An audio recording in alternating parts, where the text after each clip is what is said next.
friends, lovers, minions of the cold dark. Thank you so much for being here. This is going to be my full-length guide for how to play Zafina in Tekken 7 Season 3. It's the first of these guides that I make for Season 3 and the first one I make with my new setup with the proper microphone, so I really hope it's going to be good and one of the best ones I've ever made. I want it to be special because I think the character that I'm talking about today is very special. I basically think she's the most well-designed character in the entire game, and it took me a while to get around to actually playing her. You know, I didn't want to pick her up because she's finicky and a lot of work in the beginning, but I heard myself saying in podcasts and in videos, this is one of the most well-designed characters in the game, and then I wasn't playing her, and I realized that there was a contradiction in there, and so I finally spent some time getting through those initial hurdles of the character. And what I found is that this is pretty much the most fun character to play in Tekken 7 right now, and I really think you should check her out. Like I said, when you start out, you are going to encounter some frustrations because she will go into all kinds of stances which will leave you vulnerable, and before you're used to that and you know exactly what you want to do when you're applying those moves, you're going to eat a lot of damage unnecessarily. So as long as you're willing to spend some time to get through that, you'll actually find that the character is not very advanced. You have to do a couple of difficult things with her. She's not like a super beginner-friendly character, but she also isn't super advanced. The real difficult thing that you need to learn how to do is this just frame. This is not only one of her most powerful moves, this is also one of the coolest moves in the entire game. I love this move. I think it's genius because it does so much damage in this one hit, but it's also very well balanced and calibrated because of the way damage scaling works in this game. And just this hand of hers in general is just fantastic. They took a legacy character that was already cool and they gave her this weird pulsating purple hand that changes color and everything, and just elevated how interesting she is to a completely different height. And I think this is the best redesign of any legacy character in the game. So definitely check her out. Definitely give her some time and try to get to that point of character fluency with her, because this character is absolutely fantastic. So this is going to be my guide for how to play the character.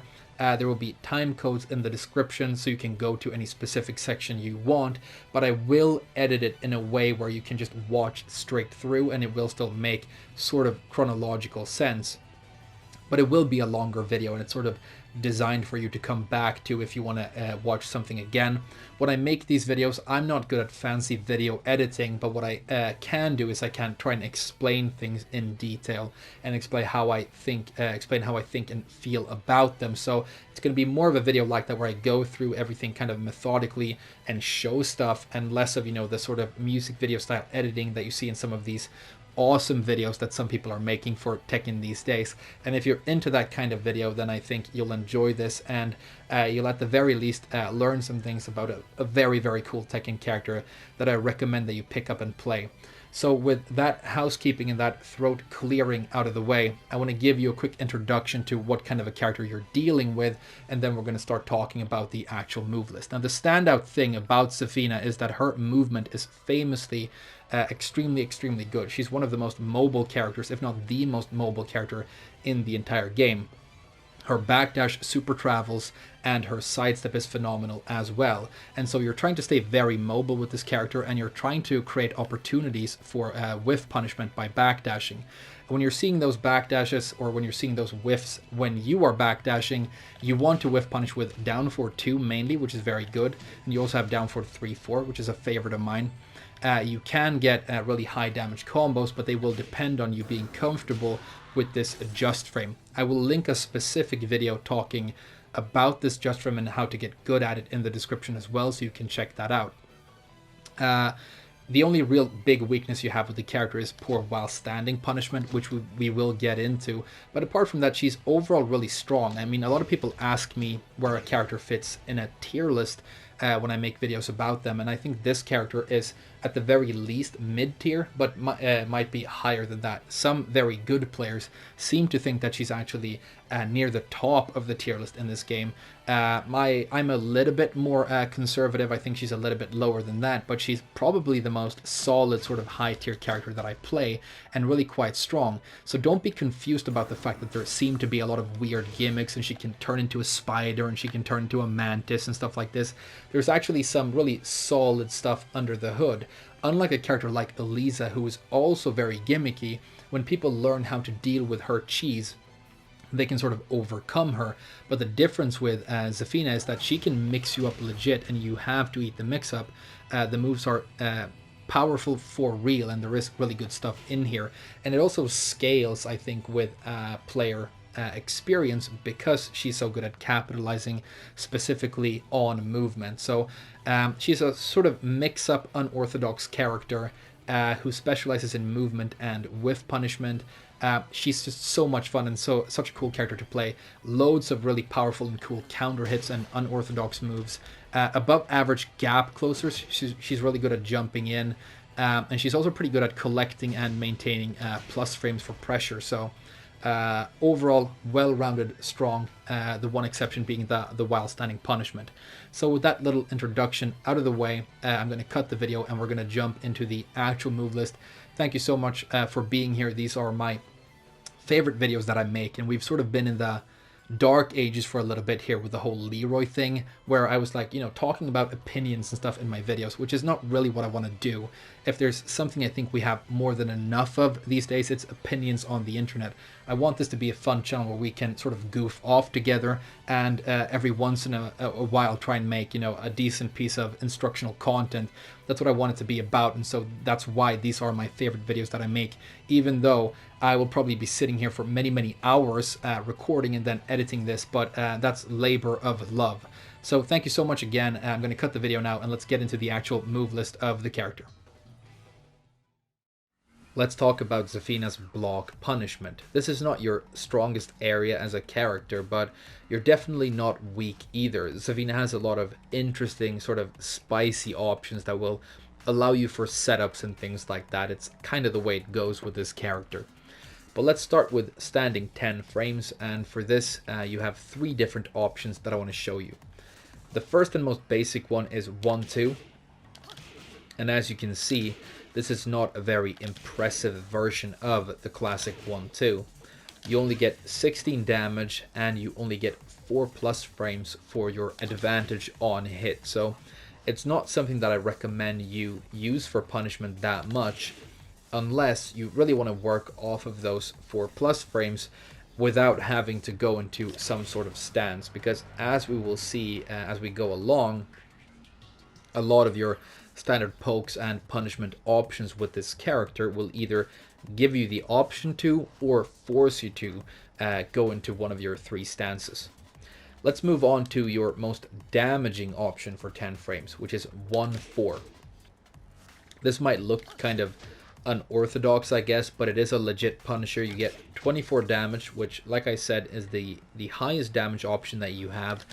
And it's important to note here that she's going to go into Tarantula stance, which is the stance when she's crawling on the ground, and you don't have the option of not going into Tarantula. This is a scenario where you are forced into the stance every time.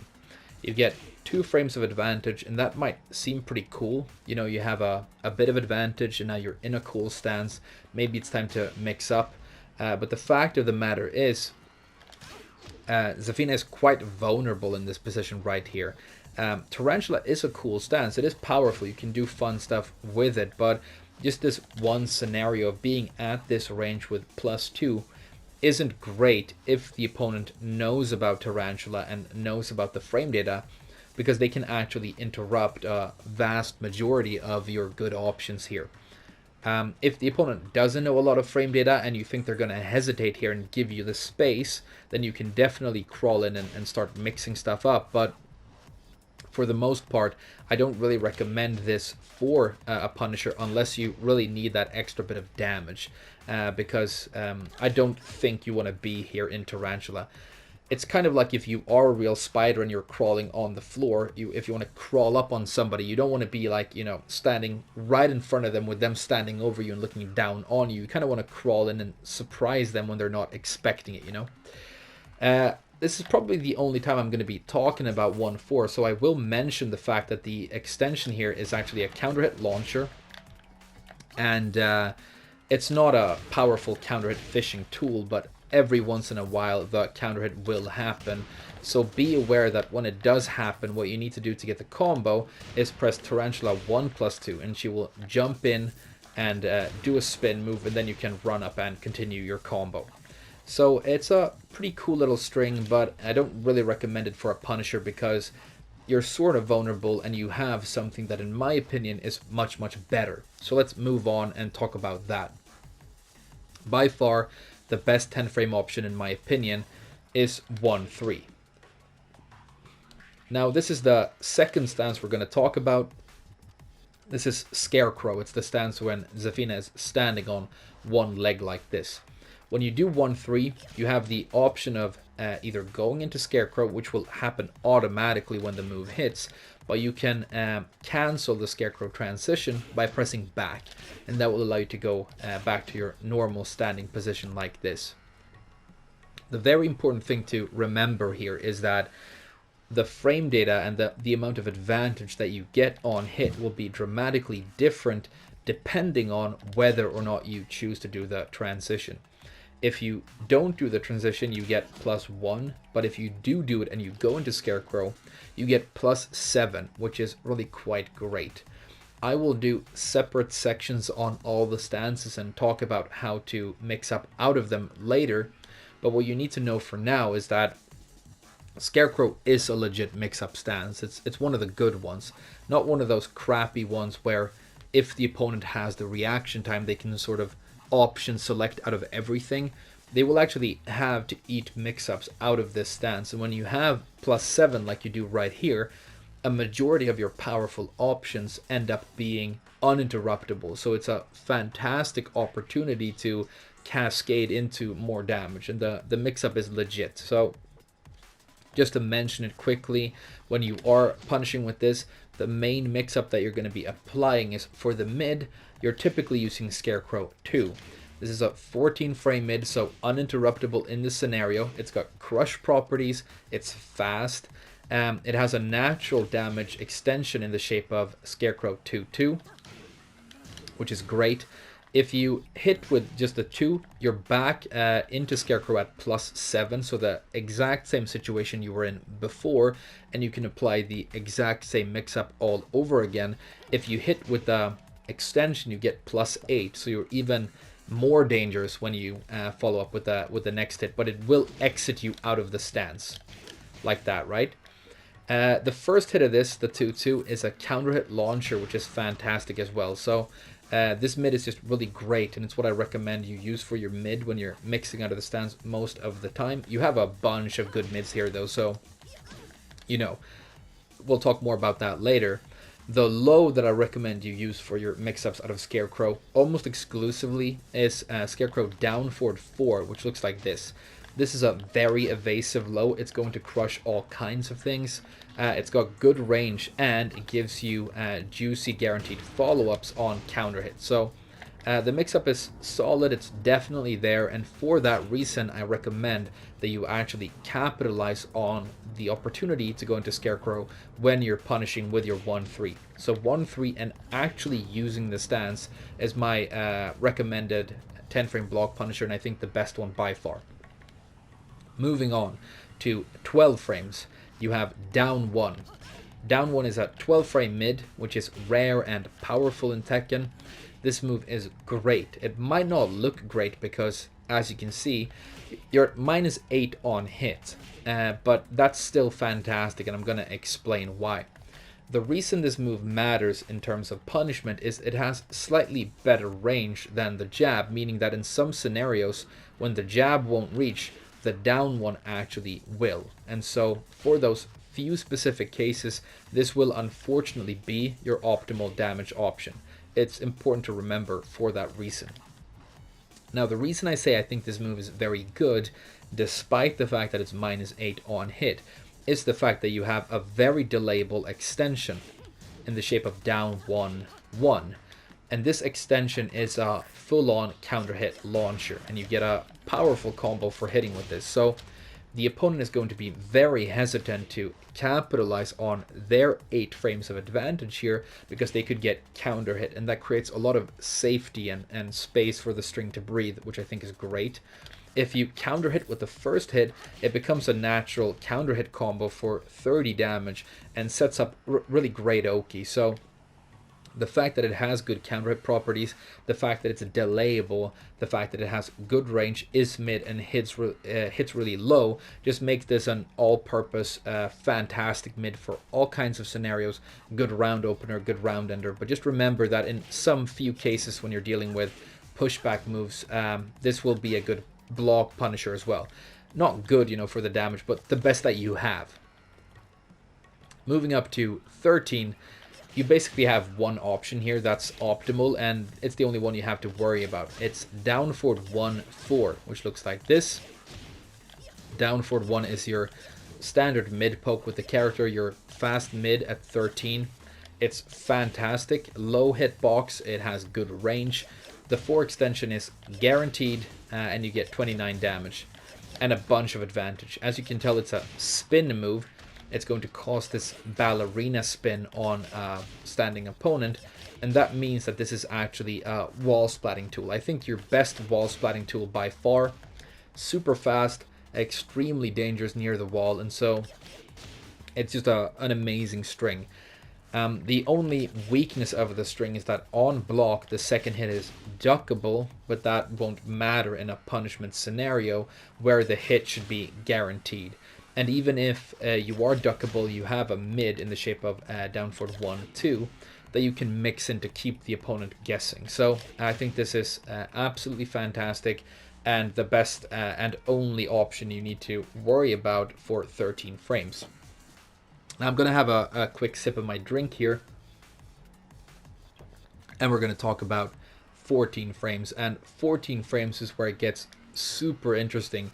Zafina is kind of like a 14 frame expert or specialist. She has crazy good stuff here. The first string we're going to talk about is down forward 3-4. As you can tell, this is a long range, really great hitbox mid, so it's super reliable. It's going to deal 32 damage, but then it's also going to give you guaranteed follow-ups for great damage. The first one, and the one I see mentioned the most, is back 3, which is your armored stomp. You can tell that the combo counter resets here, but this is a guaranteed combo. So 32 plus 18 damage for a total of 50. So very, very high damage.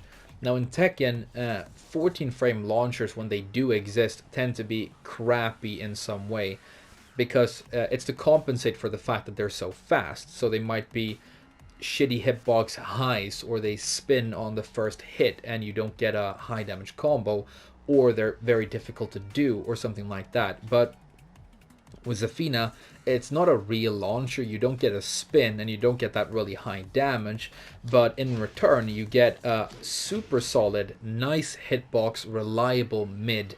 And I think that's a trade you're very willing to do if you're a Tekken player with this character. It's fantastic. It makes the move super reliable, and you just sacrifice a bit of damage, you know? So like I said, the stomp is guaranteed for 50, but that's not the follow-up that I recommend that you do. I recommend that you do down back for 2, which looks like this. As you can tell, this is 49 damage as opposed to 50, so you sacrifice 1 point of damage, but that's definitely worth it, because this option is extremely reliable. It's like one of the most reliable things ever. In some scenarios, some ranges, some angles, the stomp will whiff and not connect the way it's supposed to, whereas this string will like never let you down. I can walk way over to this side and hit my opponent from here, and I'm still going to get it completely guaranteed. I can walk over almost behind them, you know, on this side and hit them on the head. It's still going to combo perfectly. If you're near the wall, in some cases, it will actually even send the opponent up for a wall splat like that and allow you for a wall combo. It's super, super reliable. It's just such a great go-to move for this character that I use it a lot. It's one of my favorite moves for punishing whiffs and punishing blocks with the character. So definitely use it. The only scenario where I've seen it not work, where I've seen it whiff, is when the wall is in the mix. It works at the wall, but if the wall is like at a very unfortunate angle and it's just a a perfect storm of bad angles, the fourth hit of this sequence can whiff, but it's rare. It's super reliable, and I recommend you use it a lot. Fantastic move with this character, and deceptively high damage at 49.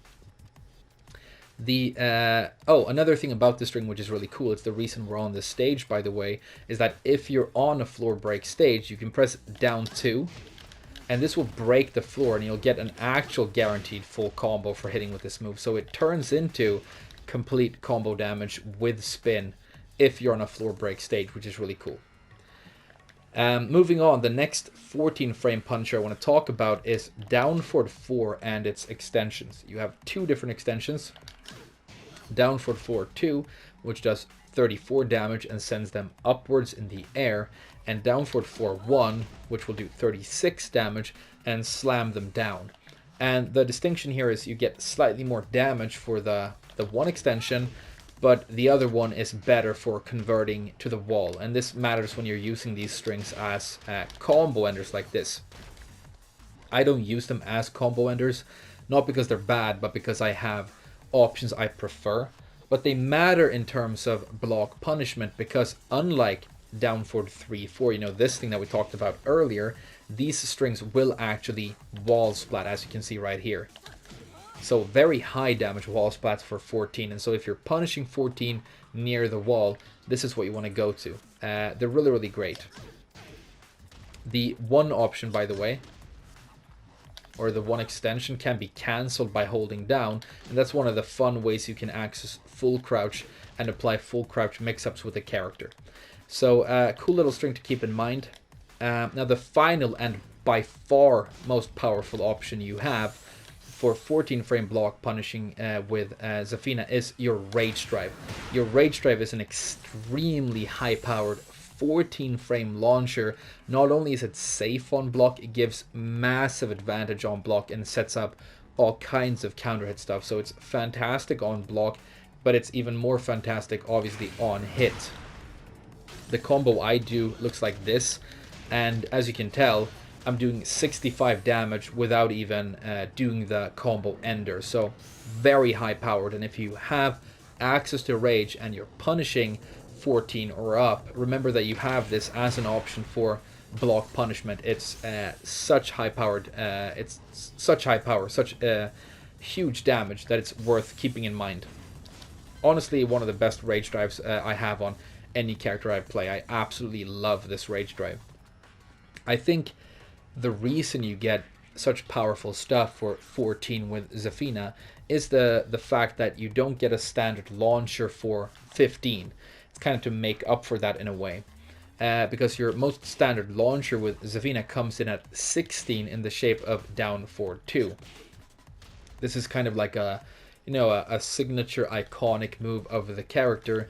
It's famous for its fantastic range and fantastic crush properties. It's very, very good. Excuse me, but like I said, on the slow side at 16 frames to impact. So you're going to use this after a sidestep to catch whiffs. You can even use it to punish pushback moves some of the time with the fantastic range. So that's your most standard launcher that will lead to an actual, normal combo with spin and everything else.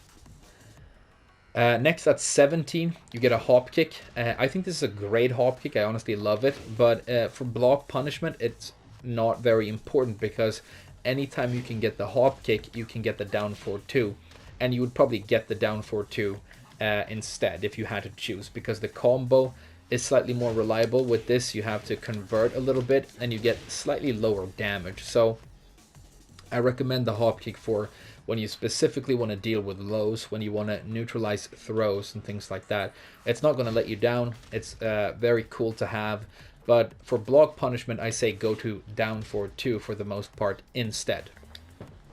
Okay, the next move we're going to talk about is very unique and very important. It's probably my favorite move in all of Tekken. I think the design of this move is very interesting because it's so standout, strange, and powerful, but it's still completely balanced and very well calibrated, which I think is so great.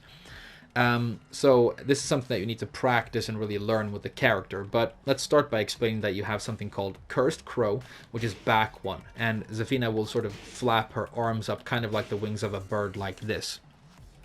This has a just frame extension, which is 1+2. And if you do that with the right timing, she will go into this guaranteed follow-up for a total of 56 damage. 56 damage in a single hit is completely insane. And it's just a great block punisher. It impacts at 18 frames, so if you're punishing 18 frames, you can go to this, and because the range is so massive, this is going to be a great option for pushback moves. So if you're dealing with pushback moves that are 18 or more, or minus 18 or more, definitely keep this move in mind. The reason I say this move is important is for a whiff punisher and a block punisher, it's important. As a combo ender, it's almost even more important, and it's slightly difficult to do. You know, it can be finicky to learn. I've had many comments asking how to learn this, or saying, you know, that somebody's frustrated because they are struggling to learn this. But I just want you to know that when I started out using this move, I found it finicky as well, but I've gotten it to a point now where I have pretty much 100% consistency with it, not in practice mode, but in actual matches, and it feels great because it looks cool, it is good damage, but it also sort of is your chance to express yourself as a Zafina player. The only people who are going to bother getting really good at performing this adjust frame are the people who care about playing this character, who want to be good with her, and who want to show their opponent that they, you know, are Zafina players. When you're playing against a Zafina online and they use this for punishment on block, you know, or on whiff, or they use this for the combo ender reliably and they get it every time, that's when you know you're dealing with somebody who likes this character, you know? So I think that's brilliant, and I think this move is great. We're going to talk more about it when we talk about combos later. The fact that it does so much damage in the single hit means that it's obviously very susceptible to the damage scaling system of the game. But yeah, for block punishment, it's 18 to impact. The Curse Crow itself, as you can see right here, if I just keep doing it, 18 frames. And just a fantastic move overall. I absolutely love this. Okay, let's go on to your while standing block punishment. So for 11 frames, you have a while standing 4, as you would, very standard. But this is a good while standing 4. It has good range and good damage at 18, and you get a very handsome +7 for hitting with it. It kind of makes you feel like, you know, Zafina, please extend your leg, because you would get twice the range if you did. But the range is actually good, despite the fact that she's cocking her leg in this weird way. So the while standing 4 is great, but then I have some bad news, because between 11 and 15, she doesn't really have anything for while standing block punishment. It's her big glaring weakness as a character. It's obviously not crippling, but it will matter in some matchups. For example, if you're playing against Kazumi, she's going to find it easier to abuse Crimson Dawn, you know, her down forward 1 extension, because the only thing that she's going to eat on block is this while standing 4. In contrast, if Kazumi is playing against Kazuya, he can actually launch that with a 13 frame while standing launcher on block, and so the difference, you know, between 18 damage and a full combo is huge. And so some characters who have moves that are punished from while standing at, for example, 12, 13, or 14, they're going to find it easier to abuse those options against Zafina, because they know that they're only going to eat this on block. So definitely keep that in mind. So moving up to 15, you have your next punisher and your launcher. And good news, this launcher is actually fantastic. The input is while standing 1, 2. The range, first of all, on this is really good. It hits from way downtown. And the unique thing about it is the fact that it is this 2-hit string, right? So you can actually start doing fun hit confirm stuff with the string. It's very difficult to actually hit confirm this and pull the trigger with the move, but what you can do is a sort of pseudo hit confirm quite easily, where you're crouching, you do the first part of the string, and if you saw your opponent twitch or move or duck or start to do something during the startup animation of the first hit, you can then pull the trigger and launch them. So for that reason, it's more useful and slightly safer, I think, than your average while standing launcher, which is really cool. And then the combo you get is just super solid, high, nice damage. So it's a great little launcher. And 15 frames, you know, it's great to have something for 15, because again, it can damage you in matchups if you don't have a 15 frame launcher. For example, in the Zafina mirror, that will matter, as I will discuss later. The next Punisher and another launcher that you have from While Standing is While Standing 2. This is 18 frames to impact, and the reason you might want to use this over While Standing 1-2 is, even though you have to convert the combo a little bit, it does lead to more damage than While Standing 1-2. And so if you're blocking something like a Hell Sweep, for example, where you have enough time to do either, maybe select the 2, because it does more damage. It also has impressive crush properties and the added fun benefit of this cute rollback into Mantis, which is the third stance Zafina has. The fact that she has this, the While Standing 2 by itself, as you can see right here, is minus 14. But if your opponent wants to punish that minus 14, they will usually have to do an option that will lose to the rollback. They can punish and catch the rollback as well, but they usually have to commit to something really long range, or something where they have to dash in to find the rollback. And so they're going to have to hesitate and guess when they want to punish this string for the most part, or this move for the most part. And for that reason, it actually comes with a little bit of sort of artificial plastic safety, and I think that's pretty cool. So those 3 options are basically what you have for While Standing moves. I personally love While Standing 3. It's a great move, 16 frames to impact, but for punishment, maybe not so much. I think I'm going to talk more about this when I'm talking about full crouch options later, and full crouch mix-ups. Before we wrap up block punishment, I want to give you a couple of options for pushback moves, which is very important, I think, especially in this version of Tekken. Like I mentioned earlier, down forward 3-4 and down forward 2 both have great range and will do you solid in many pushback scenarios, but when they don't work, you have a couple of other options. If you're at, or the opponent is at minus 18 or more, the just frame off of the Cursed Crow will be a very solid go-to option for 56, which is great. But another option that I will mention is back 1+2. Back 1+2 is this really cheeky, super long range low that you have. But the fact that it impacts so fast at 16 means that it will work as a block punisher for some very heavy pushback moves. For example, Ora, you know, down back 1+2 from Noctis can be very difficult to punish on block if you're not walking it like you should, you know. But in that scenario, you can actually reach him with this back 1+2, so even though the damage isn't massive, the fact that it's fast and has good range will mean that you have something reliable to go to here, and that will make a big difference when you're punishing moves that are very abusable because of their pushback, like, you know, Death Fists, forward 2s from characters like Heihachi and Kuma, and down back 1+2 from Noctis. That's my final recommendation. So in summary, when it comes to block punishment, I think a lot of the power from your standard punishment comes from the fact that you're able to access a +7 Scarecrow mix-up off of your 1-3. You have extremely powerful stuff for 14 frames, my preferred option being this right here. But if you have access to Rage or access to the wall, you might want to modify.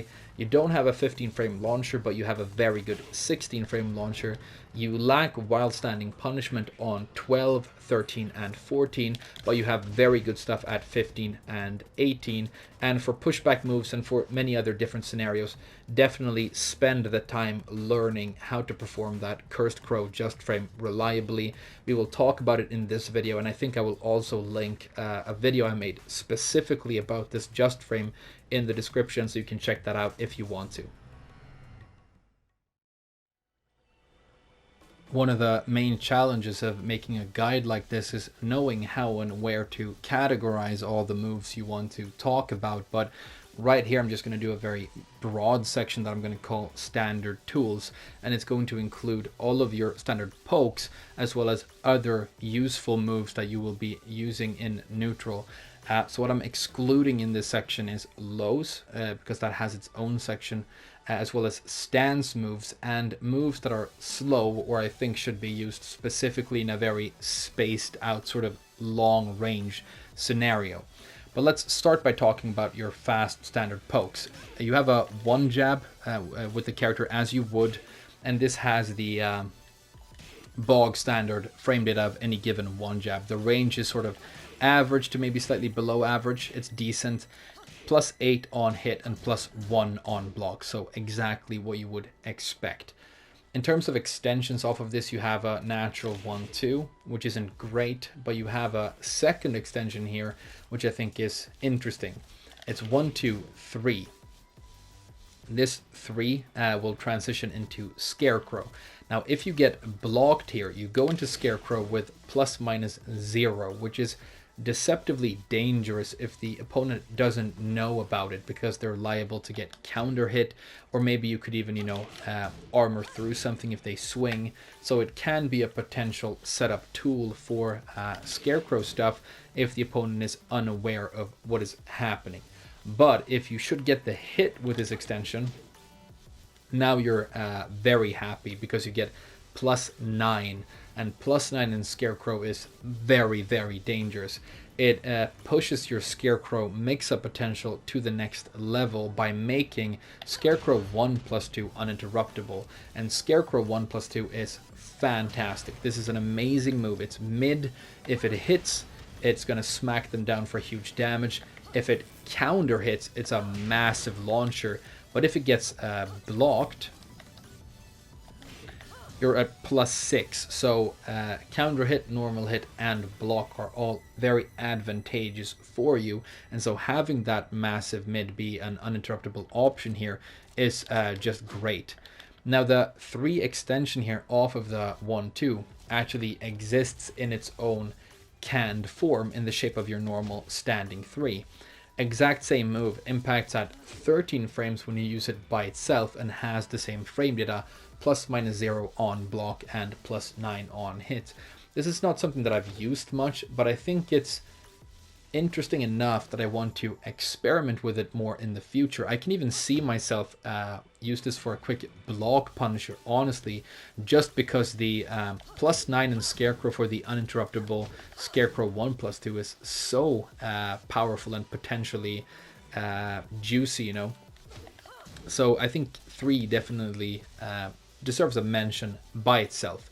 But moving on to more important stuff, this is your down forward 1. This is your standard mid, your most useful mid poke, and probably the most important move with the character overall. You will be doing a lot of pivoting around this move all the time. I love down forward 1s, and this is a good one. It has good range and a reliable low hitbox where it's going to scoop the opponent up well, work reliably in combos, hit people who are trying to get off the ground, be very good at the wall and all the rest of it. So it's a fantastic move. The frame data is sort of standard but still decent, +7 on hit and -5 on block. So a great down forward 1.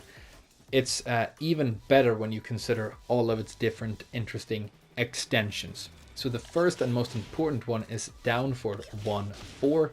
This is natural for 29 damage. It's a block punisher at 13. And your fastest and best, I think by far, wall splatting tool. It's going to cost that ballerina spin for a +12.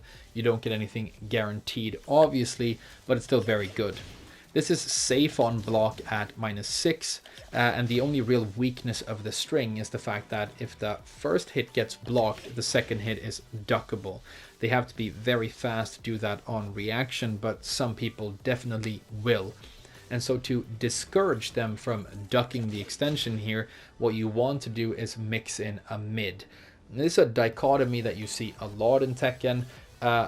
Branches coming off of a down forward one, where one option is a duckable high and the other is a punishable mid. It's the exact same thing for Elisa's down forward one, is the exact same thing for Miguel's down forward one. And so the mid that you have with Zafina is down forward 1-2, as opposed to the down forward 1-4, right? The down forward 1-2 is also natural, 27 damage, and mid, but minus 13 on block, so punishable. Now, the opponent is probably going to hesitate to punish that because you do have a second extension, a third hit here. It's down forward 1-2-1. This final hit is very delayable, and that is important because it's what you use in some of your best wall combos, learning to get the right amount of delay on that string. And the opponent's going to be even more worried about that in terms of punishment, because this final hit actually has counter hit properties. You can get that stomp guaranteed, and it's not one of those knockdowns where they can hold back and roll out of it. That's completely guaranteed for you. So you see this a lot with Zafina. The fact that you can keep them guessing with delays and weird extensions means that you create this sort of artificial plastic safety for yourself, and the fact that these different extensions complement one another really well means that for the most part you're just sort of free to use down forward 1-4 in relative safety, which is great. So you're going to use this for the most part, or down forward 1 by itself, and then just sprinkle in the mids to keep the opponent on their toes, and you're going to be solid. So this is what your standard poking game pretty much revolves around, and I think the core and most important part of the entire character. Next, I want to talk about down 1. I think an underestimated move that I think is absolutely fantastic. We mentioned it in the punishment section, but it's a 12 frame mid with good range, which is great. Now, you probably noticed that this is -8 on a hit, and I did mention this in the previous section, but the reason that doesn't matter that much is you have another delayable counter hit extension here, and this is a full-on counter hit launcher. You can float with down forward 1 for combos. So even though the opponent has 8 frames of advantage, they are going to hesitate to capitalize, and again, you create this plastic safety for yourself, which is just great, and it gives you range and space to just apply this fantastic fast counter hit mid.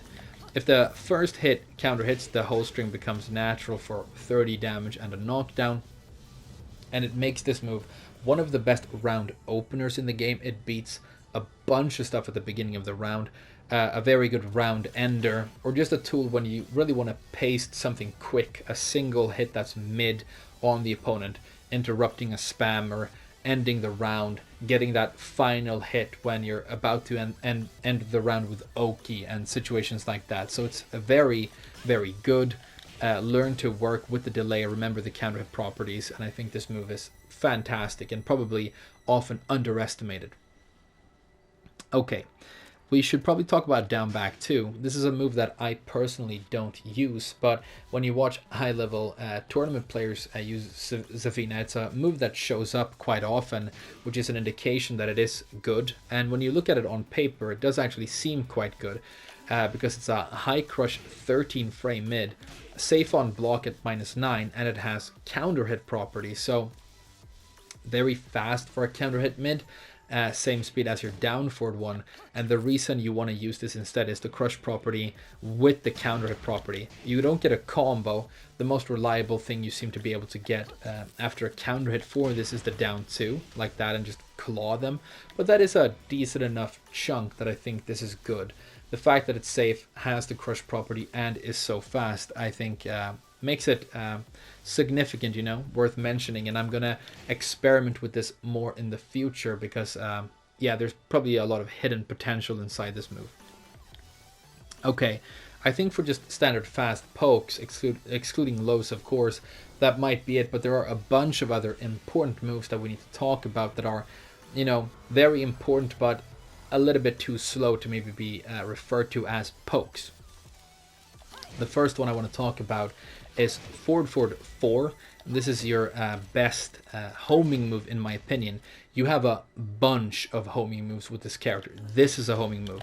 This is a homing move. This is a homing move. This is a homing move. I mean, this is a homing move. She has so many, but I think this one is the best by far. It's mid. It's got massive range. And the hitbox is sort of deceptive. It's kind of like it has a weird bit of delay to it. Zafina jumps in, and then the leg comes after. And even if you look at the impact frames, you can see that they're variable between 17 to 19 frames to impact, which makes opponents make mistakes and get hit by this a lot. Deceptively good range. The leg really extends quite far, and so 17 is fast, usually going to come out a little bit slower because of the forward input, but you can still use it in the close range, but also a fantastic mid-range gap closer for people who are moving sideways a lot. So here's a great little move here. Some crush properties, it can jump over some stuff, and it's just difficult to catch and really slippery on the way in. So fantastic safe move to use with Zafina. -8 on block, knockdown on hit. Absolutely amazing.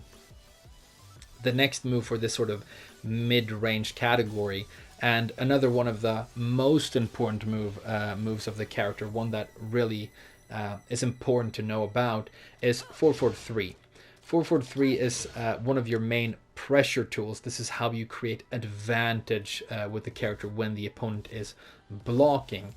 Kind of like a down forward 3 from Lily or back one from Brian. Not quite as powerful, but still with some serious properties.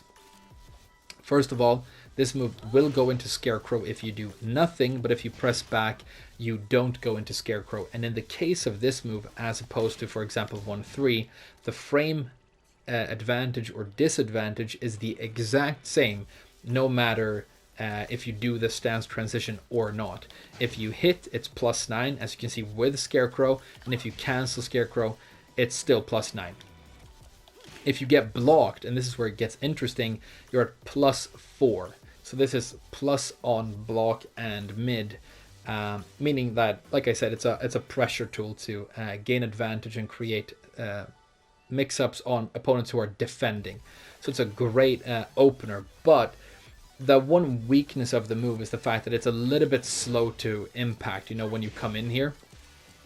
And that makes you vulnerable to counter hits. So definitely place this move deliberately. Find out, when is a good time to use it. And just don't throw it out randomly all the time, because you will get a counter hit on the way in when you do that. But it is just really good. And if your opponent is hesitating and blocking, maybe getting off the ground, it's just absolutely fantastic. Now this has an extension, 443 1+2, which looks like this. Launch punishable at -16 and non-natural, but it comes with a little bit of pushback right there, which will sometimes save you.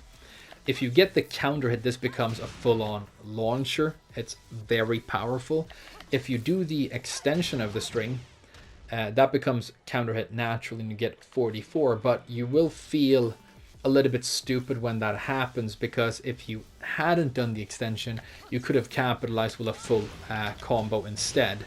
The combo, if you're using Scarecrow and going into Scarecrow, is down 3-3 for the Scarecrow spin. If you don't do the Scarecrow transition or you stand up normally, you can float them with down forward 1 and still get a respectable combo. So I think when you're using this move, because the frame data is the same, whether or not you go into the stance, it's going to depend on what you feel like doing, what you're trying to set up. If you really want to go for a mix-up, maybe go into Scarecrow. If you want to stay mobile, if you want the option of blocking or moving, maybe don't go into Scarecrow, but that's going to come completely down to taste, and both options are fantastic. But a very important move they're going to be using a lot. Great at the wall, great for Oki, but be aware of those -16 on block there on the extension, and the sort of sluggish impact speed where you might get counter hit or even evaded to the side, right? Okay. Another move I want to mention here is 442. A move that I think is fantastic and maybe neglected a little bit with this character. It's another fast homing move and gap closer. This also has that variable 15 to 16 frame impact speed, but it comes out of a forward forward input, so slightly slower in practice. But it's very fast. It's going to surprise the opponent. They can't react to this at all. And if they block this, you get a single frame of advantage, like that. That's something that a lot of people do not know, and so they will underestimate the amount of momentum you have when they block this move. You knock them down for massive damage on hit, by the way. 28 in a single hit is huge. So in some scenarios when you're working with, for example, a balcony break and you want to paste one hit on the opponent for big damage, this is one of your highest damage options. It's also a spin move that some people like to use in combos. I personally don't, but it is very high powered for that and can work in combos as well. Now it gets even better when you realize that this is also a counter hit launcher, and it gives really good sort of high damage combos. Really a fantastic little move that I think you can close the gap with. As long as you don't get ducked, you're solid. You get +1 on block, massive stuff on hit, and even more massive stuff on counter hit. So yeah, all of our forward input moves are pretty much great. We haven't talked about this one yet, but that's going to show up in a different section. The final really important move that I want to talk about in this section, and honestly, again, one of your most important tools with the character, is the 1+2 and its different extensions. This is just such a good mid and your best counter hit launcher with the character, in my opinion. So first of all, 1+2 by itself, very long range, good hitbox mid. Impacts at 16 gives you +4 on hit, -12 on block. It's another one of those strings where the opponent usually will not punish because you have extensions, right? If you counter hit here, you can go straight into a combo. And then if you do the first extension, it has two. The first one is 1+2, 4. That's going to be natural on normal hit for 32 damage, making this a respectable little mix-up mid and whiff punisher. Because the range is so good, it's a mid whiff punisher that you can throw out, and I do this a lot. Now, doing the extension, the reason, okay, we need to mention that as well. The reason this move isn't great when you're moving around is that when you sidestep and press 1+2, you get this move instead. And so the move isn't really readily available out of a step. And that's something to keep in mind. Sidestep 1+2 is good as well. But this is the move we're talking about now. So if you do the one extension, that's natural, like I said. But it is also punishable on block at -10. This becomes a problem when you're playing against a good opponent, because the final extension, this move, 1+2, 4, 4, can be interrupted by a 10 frame move, meaning that if you do one extension or two extensions, the opponent can option select out with a 10 frame move. If they have good 10 frame counter hit stuff, they can even counter hit launch you potentially, and so good opponents at higher ranks will do that. They will throw up their jab string and interrupt you. So 1+2 by itself is, I think, the main thing and important. But a cool thing about the string is no matter how many parts you do, you always get the combo. So 1+2, you can combo. 1+2, 4, you can still combo. And 1+2, 4, 4, you can still combo. So absolutely great. But by itself, I think, is the main part. It's great for Oki, a little mix-up mid, the range. It's just great. And when people are rolling on the ground, you can hunt them with this. So I think it's a go-to mid for the character that I almost abuse. I use it a little bit too much because the level of opponent I'm playing against right now, they know about the fact that 10 frame moves beat the first and the second extension.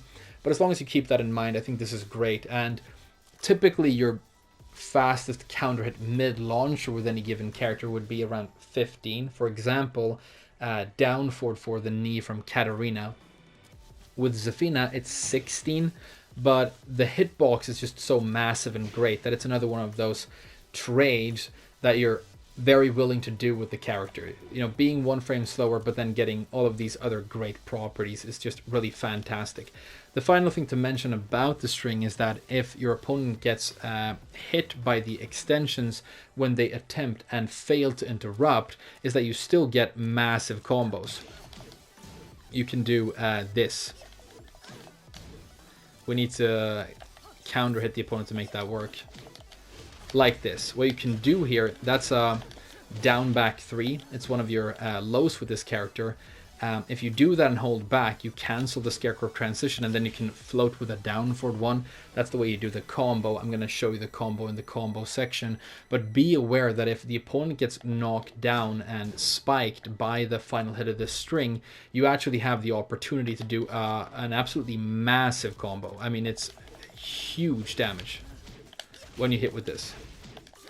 As you can see, like 59 even before the ender. So something to practice and keep in mind. It does happen quite often in matches. So something to keep in mind and to practice.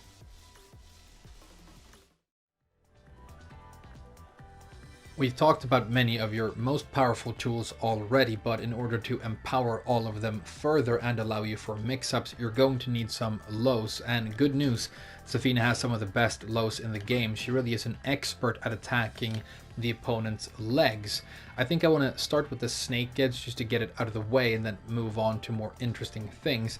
But as tends to be the case with Zafina, even the snake edge is slightly more complex and interesting than the average move of its category. So the input is down back 1+2, which is unique because it's a punching attack, and that means that it is slightly more difficult to react to when compared to those typical, low kicking sweeps. But it is still 28 frames to impact, so very seeable and launch punishable, and you run a very high risk of getting launched when you are applying this move. It will put you into Mantis on hit, but it is still a legit low launcher, and you will still get a nice high-powered combo for hitting with it, and that is the combo that I recommend, by the way. Another cool thing about this this launcher, this snake edge, is that it actually has an extension, which is weird and unique to have an extension off of your snake edge, but you have down back 1+2, 1+2, and this is sort of ambiguously useful.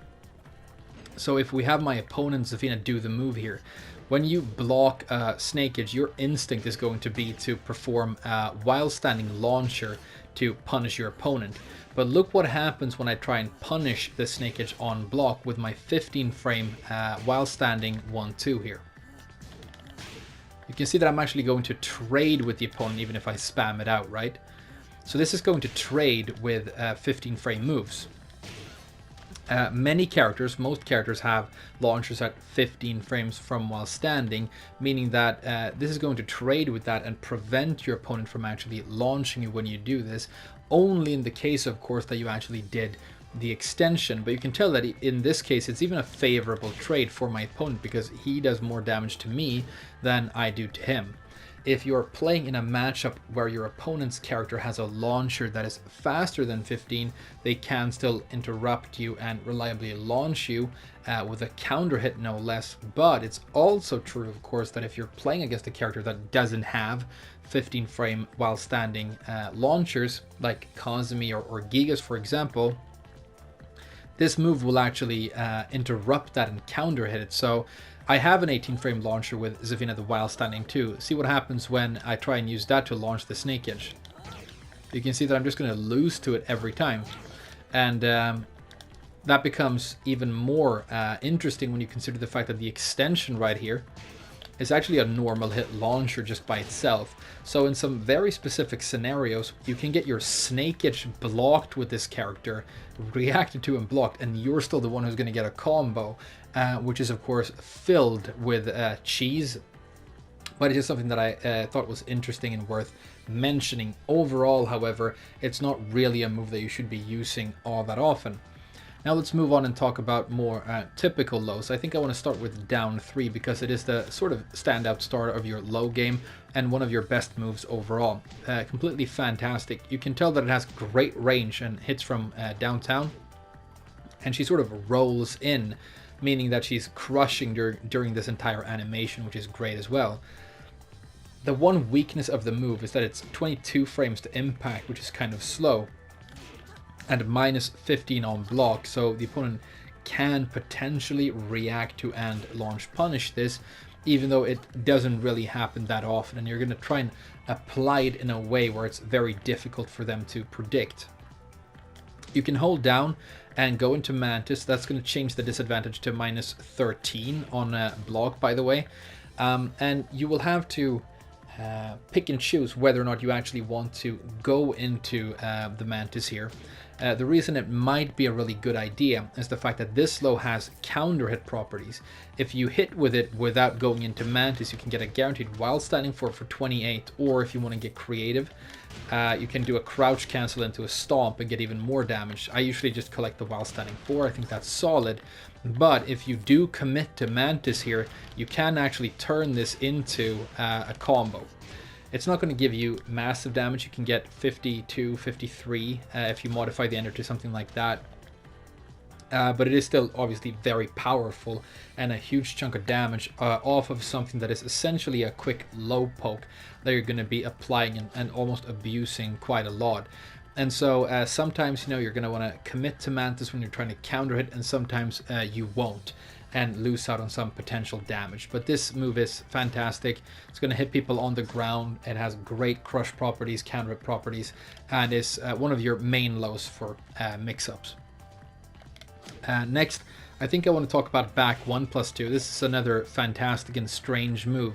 The range on this thing is insane. It's going to hit from way far out.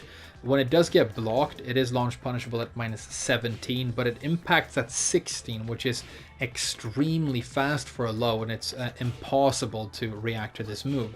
It becomes even better when you start considering the crush properties. The crush properties of this move, they're like unfair almost. They're kind of cheesy because this will go under a bunch of mids. And it means that this move becomes the most powerful like round ender that I know of in the game. If 12 damage, which is the damage that it deals, is enough to kill your opponent, no matter where you are or what you're doing on the stage, the opponent needs to be so nervous about this because it can happen at any time. It's unreactable, and the typical thing an opponent will do when they think you're going to do a low is they will try and down forward one you, but this will beat a bunch of down forward ones and go under mids. So as long as your opponent can't hard read exactly when it's going to come out and punish you, this is a true harassment tool. You can chase them on the ground with it. It hits grounded. It's just a fantastic low overall. So amazing. And the speed and the crush properties, I mean, it's just standout powerful. Great move. -2 on hit, but you're not going to set things up and build momentum with this. This is when you're hanging back and you're just harassing their feet, you know? Next, let's talk about down back 3. I really like down back 3. This goes into Scarecrow with +3, and you can cancel the Scarecrow by holding or pressing back, and then you get ±0 on hit, which is still fine. So you can use this for a quick Scarecrow transition, even though the +3 isn't going to make a whole lot of stuff uninterruptible. It's still somewhat useful for setting up fast Scarecrow stuff. I think it's solid for that, but you can also just hit people who are on the ground with it and maybe cancel it if you want to. This also becomes a pickup tool in certain combos when you're hitting with the extensions of your 1+2 string, for example. So like this. You can scoop the opponent up with that and turn it into a combo, but to be able to do that you need to actually cancel the down back 3 with back and not go into Scarecrow. But this is fast, 18 frames to impact, you know, can't be reacted to.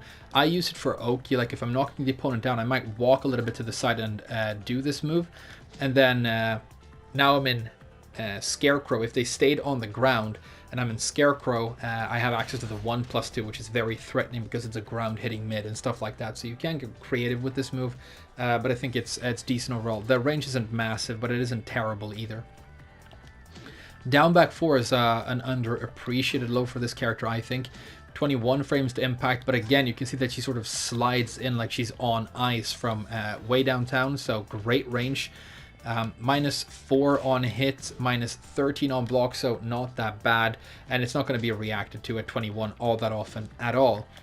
I think by itself it's great. I kind of, you know, if I knock an opponent down in a way, I will run up with this and collect it on the legs. Even if they stay down, it's going to hit. And then another cool thing about this move is that it is a counter hit launcher with a 2 extension for massive damage. one thing that you've seen me attempt in a couple of my gameplay videos that I've actually been quite successful with. I don't think I've ever uploaded a match where it actually worked, but what you can do with the character, you knock the opponent down and then you do a cheeky key charge and run in with this. And as long as you have the key charge and get the guaranteed counter hit on that low, which they can't react to pretty much, then you're going to get this massive combo. So, I mean, that's a gimmicky, risky setup, but it is something you can do. But for the most part, doing the extension is risky. It's minus 13 on block, even though it is mid, so you can't duck it. But just keep that in mind. Sometimes you just get the feeling that it's really going to counter hit, especially when your opponent's trying to run in on you with stuff, and then you can try and, you know, go under and up and score that counter hit. But just the down back 4 by itself, I think, is an underappreciated and very decent low. Next we have down 4. Down 4 is not a great low poke by itself, and this is another one that you're using for counter hit properties, mainly because it connects to her can. This is down 4-3. The down 4 is 17 to impact. It is minus 19 on block, but they're going to have to worry about the extension, of course. Another thing you can do with this is you can delay the extension and tease them into pressing a button like that, and if they do, you're going to get the launch, and if you counter it with the first hit, the launch is guaranteed. And then you can combo.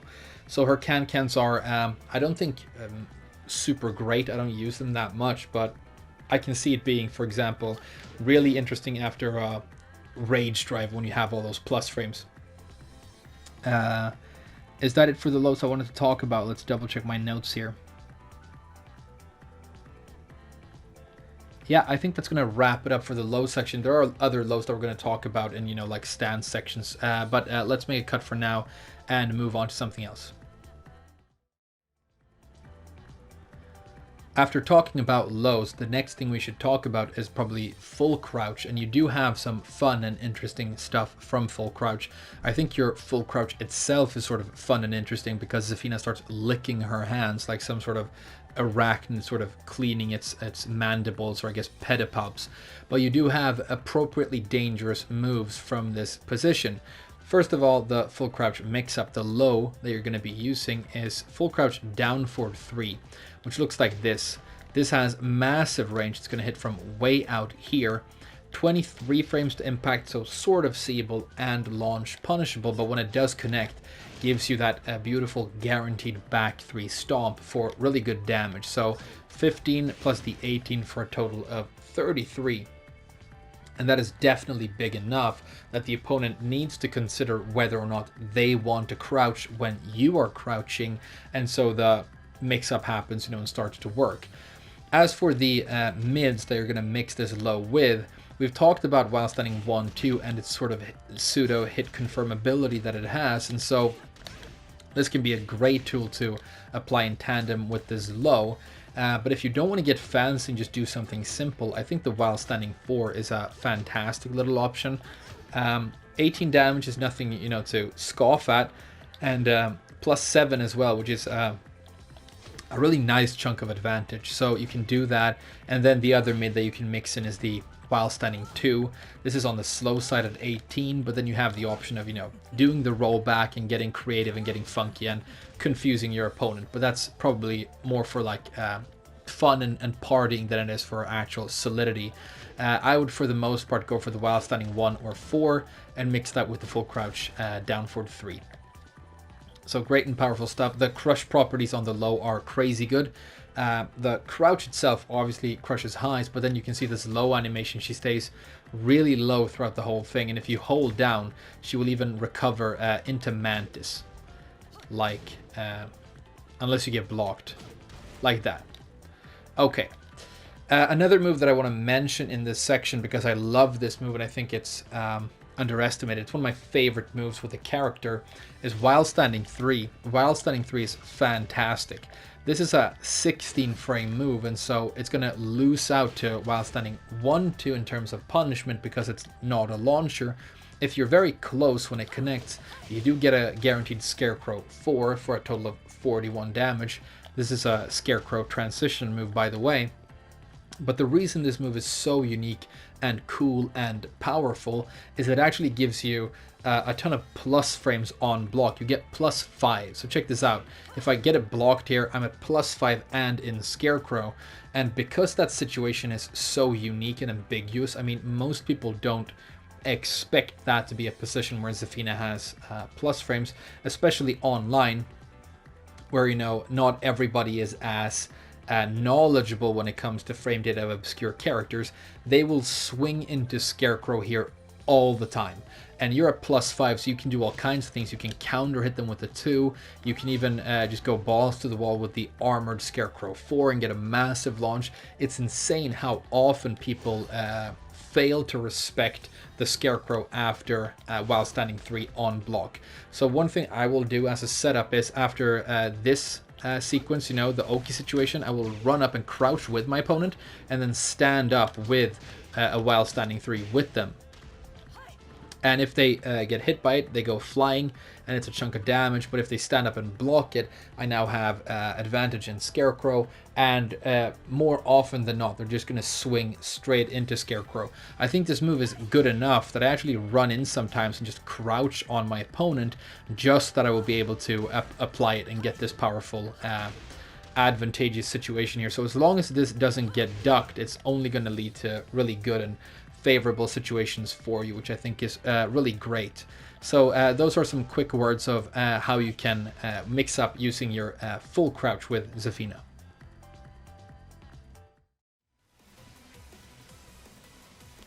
Next, I want to talk about the powerful long-range tools that Zafina wants to use when there's a bunch of space between her and the opponent.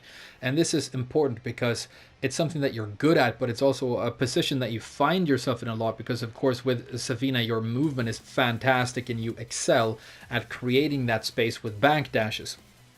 So you have a couple of cool options that you can use. The first one I want to mention is your slash kick, your while running or forward 3.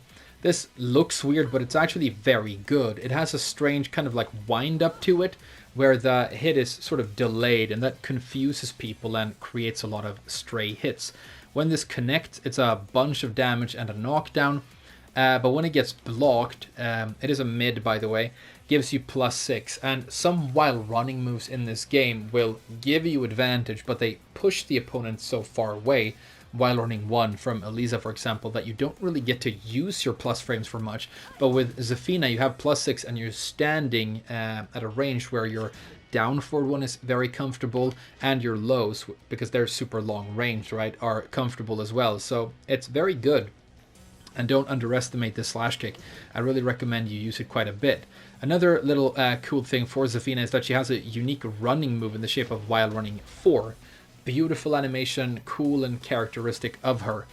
The weird thing about this move, if you want to use it, is that it actually cannot be performed with the triple forward input from a mid-range. You have to actually be in the while running state for this move to come out. So for example, from this mid-range right here, I can triple tap forward and do a slash kick, but I can't triple tap forward and do the sliding 4. For that, I need to be in the while running state proper, which requires a lot of wind up, you know, and that limits the usability of the move. Just running at your opponent like that is very dangerous, and whether or not you apply it successfully, it's going to come down to timing. You want to do it so that you start crushing and going under what they might do before you're sort of in range of it, and then slide under them.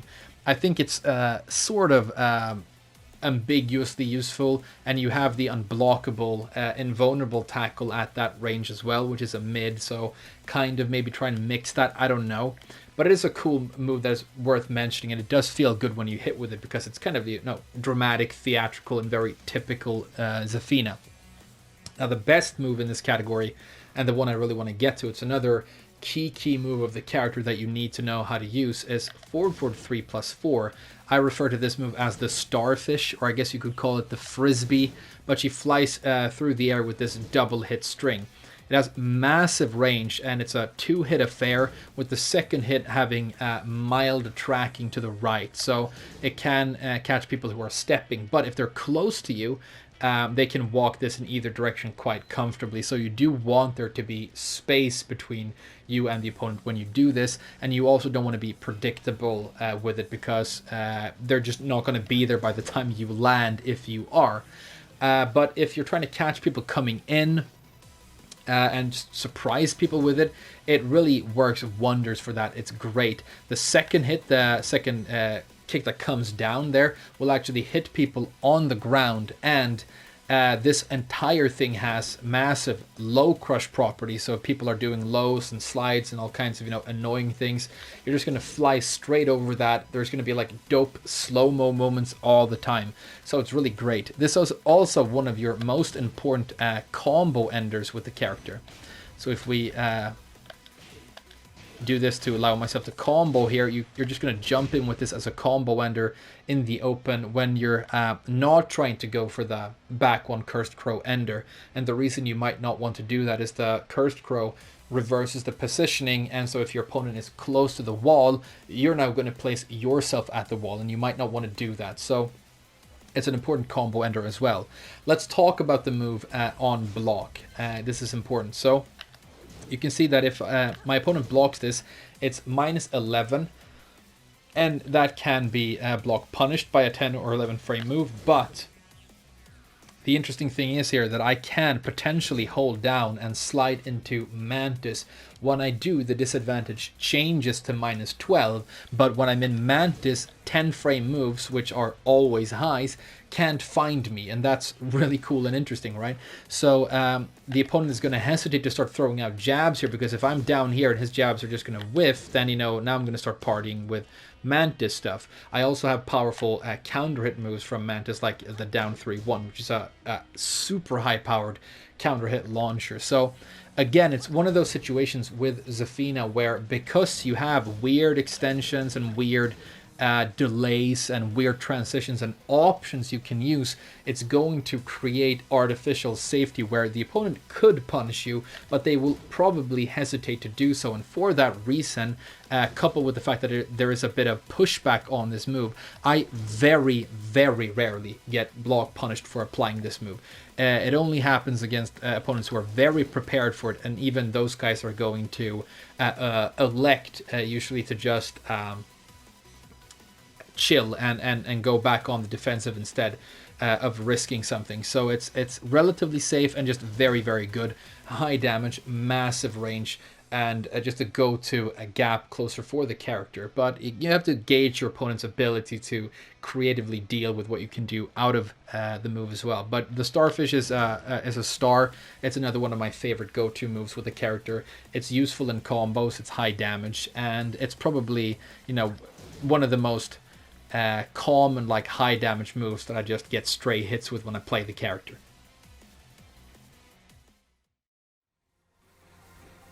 It's finally time to talk about Zafina's different stances, and I want to start with what I think is the most useful and cool one. This is Scarecrow. I think it looks amazing. It's when she's standing on one leg like this. The manual transition for Scarecrow is 3+4, and you can cancel out of it with down back. A good thing about Zafina is that all of her stances actually can be cancelled with down back, so it's easy to remember. When you're in Scarecrow, you don't have auto block, which means that you are very vulnerable. So typically you're trying to enter this stance with advantage, and then you want to do something quickly. You can actually backdash really well in this stance, and you can hop around even to the side. So it's not like you lose all of your mobility, but because you're so vulnerable, it's not really something I recommend you do a whole lot. I can actually see like the scenario, maybe like a down forward 3 into a quick hop back into a whiff punish as like a whiff punishing setup. It's not something people tend to do because the stance is so vulnerable. You typically want to go into it and then do something right away, okay? Let's talk about a couple of the different moves you can transition into it with.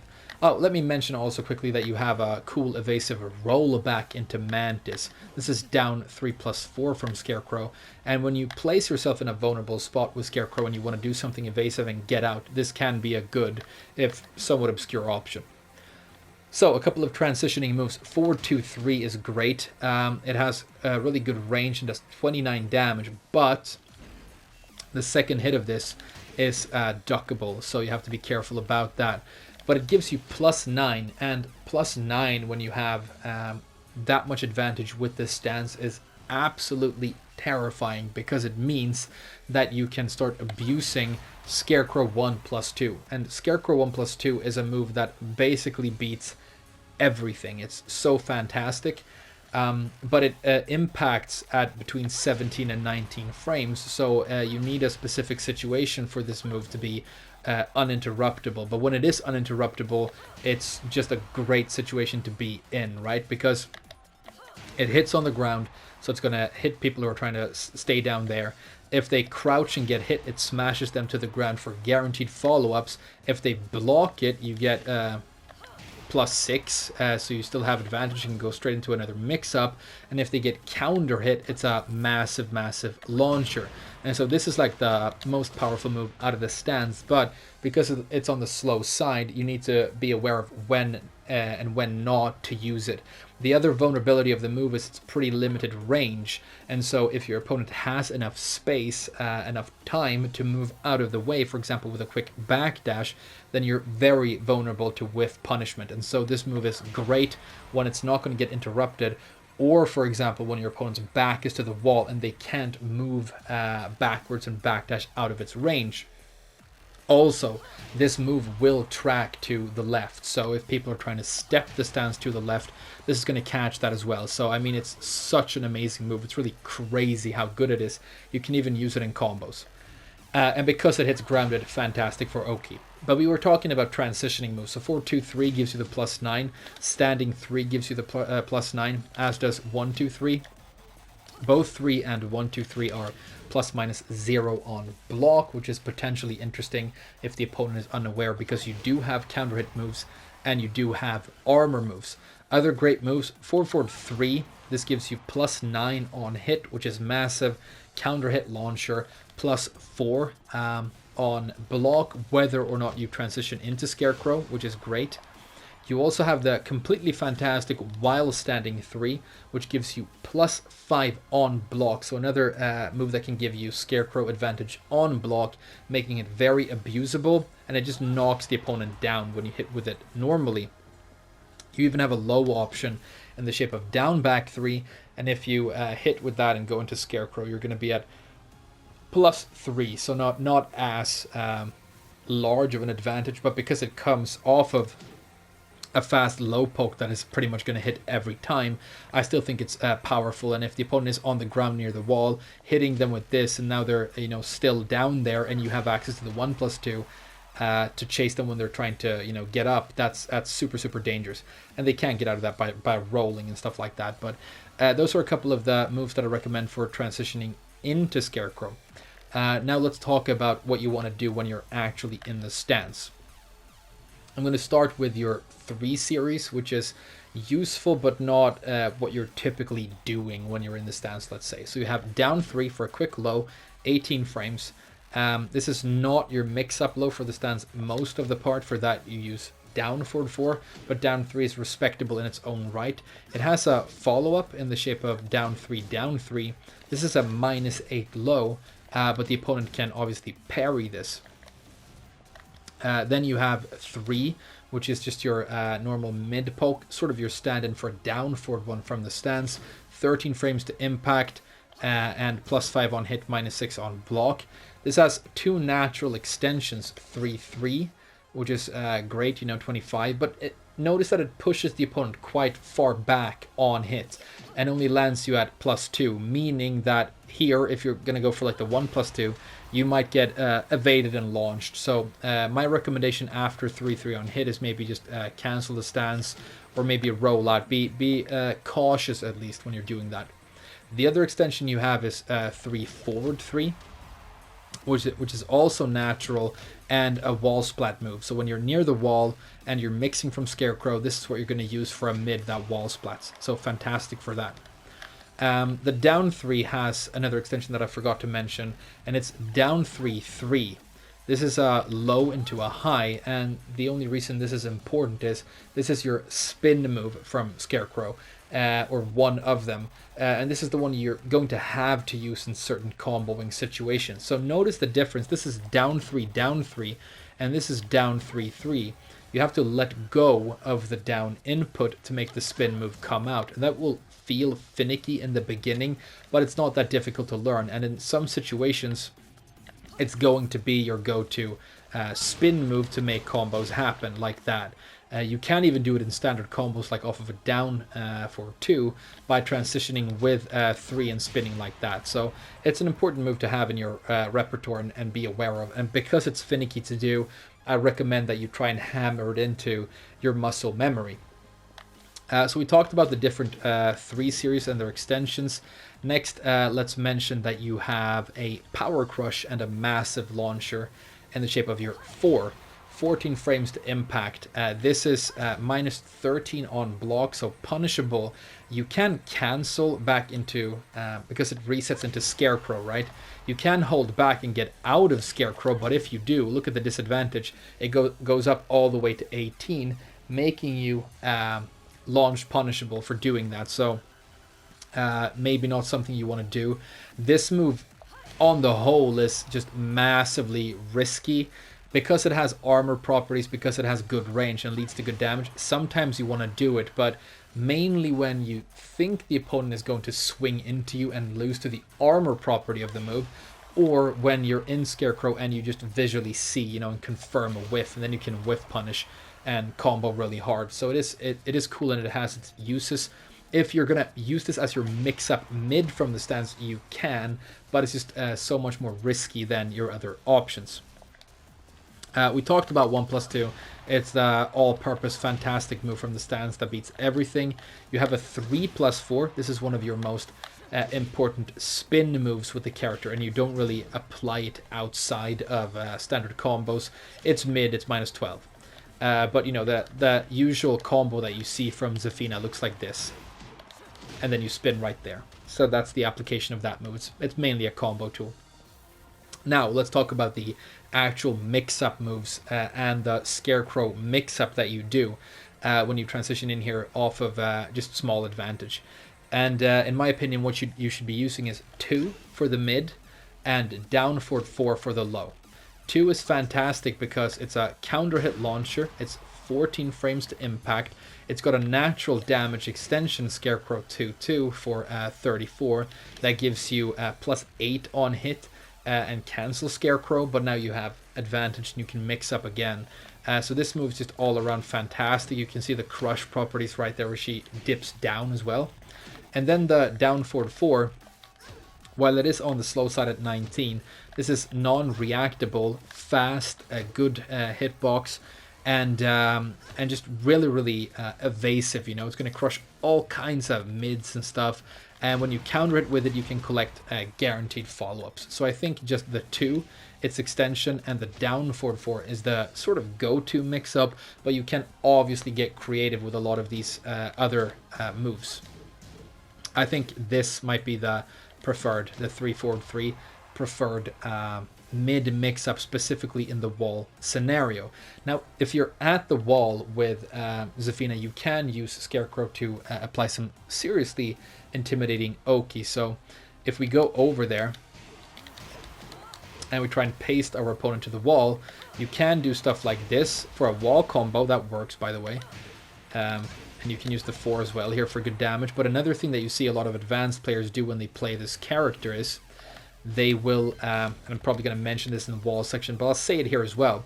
You can do 4-2-3 into a Scarecrow 3, and now you're standing in a position where you have full-on access to the very threatening 1+2 for the Oki, and that's really scary for the opponent. And if they don't do something right away and they stay on the ground, this is just going to hit them on the ground. And so it's a pretty cool and powerful setup that you have here for really locking people down on the ground. Another thing I do is I knock people down, I walk, and then after I walk to the side, I do a down back 3, and now I have, I've been evasive, I've gotten a little bit of advantage, hit them on the ground if they stayed on the ground, and now I can potentially apply powerful Scarecrow stuff for continued Oki. So Very versatile and cool stance. I really like it, but it is vulnerable and risky if you don't know exactly what you're doing. So it's worth checking out the frame data of this stance.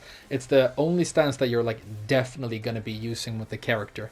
And when you dip into it, make sure that you know what you want to do next and get out of it or do something as quickly as possible. Am I forgetting something? Let's double check. Yes, I am. You have a jab. I don't know if I mentioned that, but that is important to mention. You have a 1 jab out of the stance, and this is 10 frames to impact. So, for example, you get your 1, 2, 3 blocked, and now you do a jab. That's going to trade with 10 frame jabs from the opponent, so you can be very fast. And if this hits, it's +9. Remember, being +9 when you're using the stance is extremely dangerous because of 1+2. So yeah, I'm glad I remembered that because the 1 jab is important as well. So that's going to wrap up Scarecrow. Versatile and super cool stance. Let's talk about the other ones.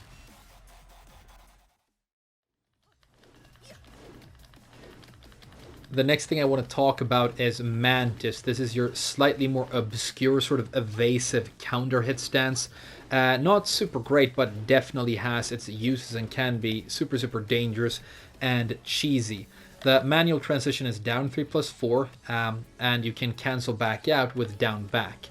When you're in the stance, you're very susceptible to attacks, but you're also crouching very low and crushing a lot of stuff. You can walk backwards and forwards. The forwards walk is very slow, but you can actually forwards dash for much higher speed. You even have a little sidestep that is slow but very evasive when you're in the stance. Your main transitions into Mantis include down 3, hold down, forward 3+4, hold down, full crouch down forward 3, hold down, as well as Scarecrow down 3+4, which is the evasive roll back into the stance. As for what you're doing when you're in Mantis, well, most of the time you're probably comboing off of a counter hit down 3. You need to commit to Mantis to get this combo off of counter hit down 3, and that's probably the most common situation a typical player will be in Mantis. The same thing goes for your Snake Edge, by the way. But apart from that, you can actually mix with the stance as well, and I think your best mid is the 1. The 1 is extremely fast at 13 and gives you +5, and it cancels the Mantis and stands you back up. It has an extension, Mantis 1-3, and this is another version of the standing 3 and 1-2-3 that we've talked about earlier, and it has the same frame data, +9 and Scarecrow on hit. And +9 and Scarecrow, we've mentioned it already, is extremely good because the opponent becomes susceptible to Scarecrow 1+2. So I think this is a great mid, and I think it's very likely to hit because your opponent will be ducking, worrying about lows when you are in this stance. Probably my favorite low out of the stance is Mantis down 4. It has this Raven-esque nice slide where she slides in. You can stand back up with 2 frames of advantage, or you can hold down and you can recover back into Mantis with -1. This move is cool because it has counter hit properties and really good range, and that counter hit, when you do stand back up, will allow you for a guaranteed back 3 stomp and 40 damage. So really cool, really evasive, and I like it. The other thing you can do in terms of lows is you have this 3 series. This is 3-4-4, and this is something that you can bully the opponent with, just doing these double lows and keeping them guessing as to how many parts of the string you're actually going to do. But as you can see, second part -17, final part -12. So yeah, if you're going to do it, honestly, you might as well finish it. But I don't think that string is great. I mean, the 3 by itself, maybe for a quick low. But you actually have another option that I think is much better here, and it's the Mantis down 3. Mantis down 3 is extremely fast, 15 frames to impact, -1 on hit, but don't worry about it because you have the extension down 3-1, which is -9 and safe, meaning that this string is kind of abusable, and it allows you for counter hit fishing with this string, and this is a massively powerful counter hit launcher.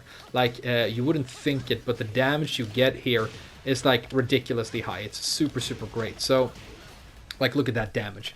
So the counter hit is very, very dangerous here, and your opponent is scared of this low, but they can't predict it because, well, they can obviously predict it, but they can't see it because it's so fast to impact. And so what I see a lot of people who like to play with Mantis do is they will, like, after this on hit, they'll duck into Mantis and they'll start darting back and forth like this, trying to confuse the opponent, trying, you know, trick them into walking into the counter hit down 3.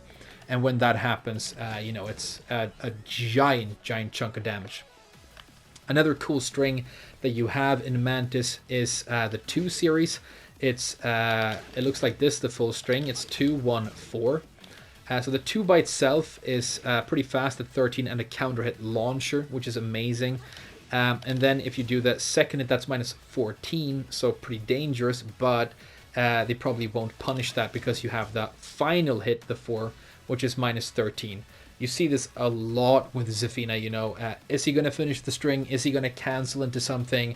I better just stay put and not try and punish, you know. So you get this artificial safety. But the counter hit properties here are pretty good, and you can get decent combos.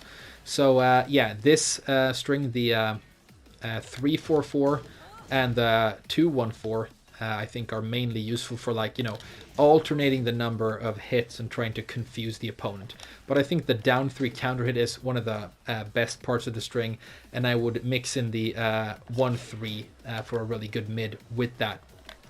You also have, for your mix-up, a safe launcher out of Mantis, a mid, which is crazy. It's Mantis down 4-2. It has this kind of awkward looking animation, and because you're comboing head towards, you will not get massively powerful combos for doing this, but come on, it's like a safe mid launcher. I mean, you couldn't ask for much more if you want good powerful mix-up tools.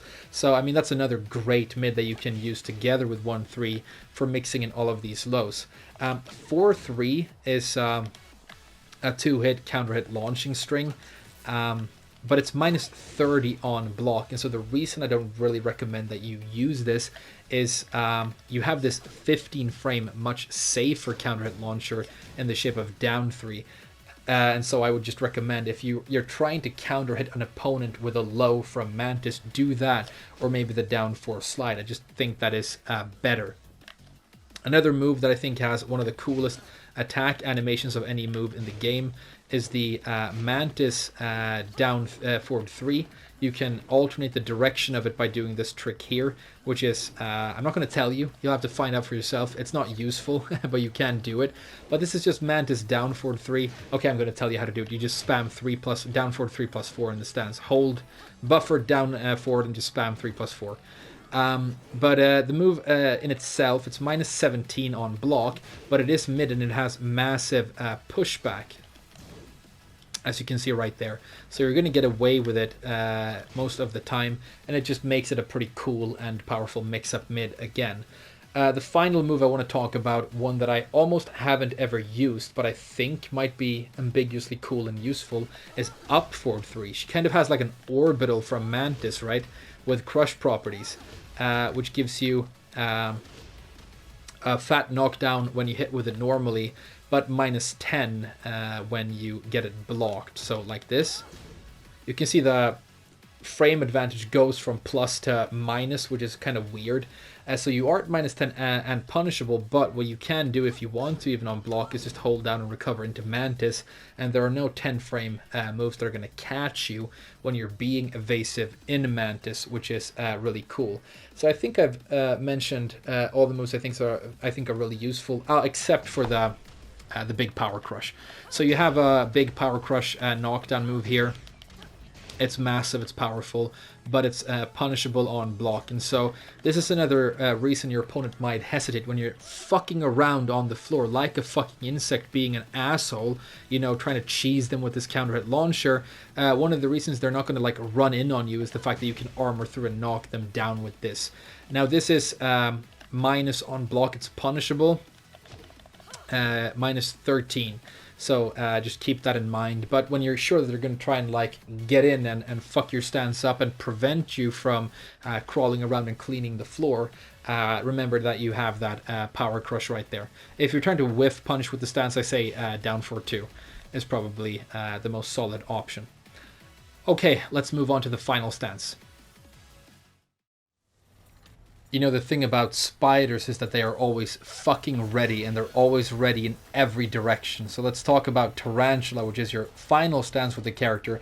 Kind of obscure and weird, but definitely still useful. I think whether or not you use a lot of Tarantula is going to come down to your taste as a player, because you kind of have to go out of your way to use it if you want to. But if you do, it is quite good. I personally don't use it all that much.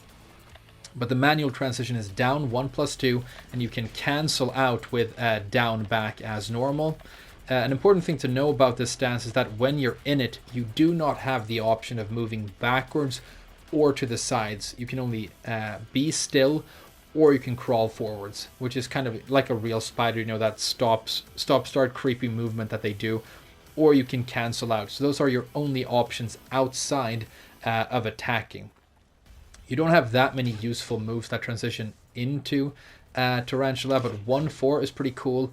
It creates a little bit of space and gives you +2. It's not great for mix-ups, but if this move gets blocked, you actually get a little bit more space and a little bit of pushback right there, and that can be pretty cool, because now you have that space to create a mix-up. You can crawl in if you want to, but even from this far out, down 1+2 for a low, and 1+2 for a mid will still reach the opponent, even though both of those options are quite punishable if they get blocked. The other cool move for transitioning is up 1+2. I don't like the animation of this move. It's, you know, because all the animations with Zafina are so beautiful, but this one looks really awkward. I think it's because she jumps into the air and then she accelerates forwards, and that's, you know, not how that works unless you're in an anime, or I guess you have like magical fart powers. But apart from the animation, I guess the move is pretty cool. So you have variable frame data depending on the range. If you hit from like out here, you can get -8. If you hit very close, you get -6. If you're going to get blocked, you can get anywhere between -7 to -5, depending on how deep the impact is. But if you jump in here with a bit of advantage, you definitely have the chance to mix up. And if you counter hit with the move, then you're going to knock the opponent down, and many of your powerful Tarantula moves are going to be guaranteed follow-ups. Like, I think a majority of them, really.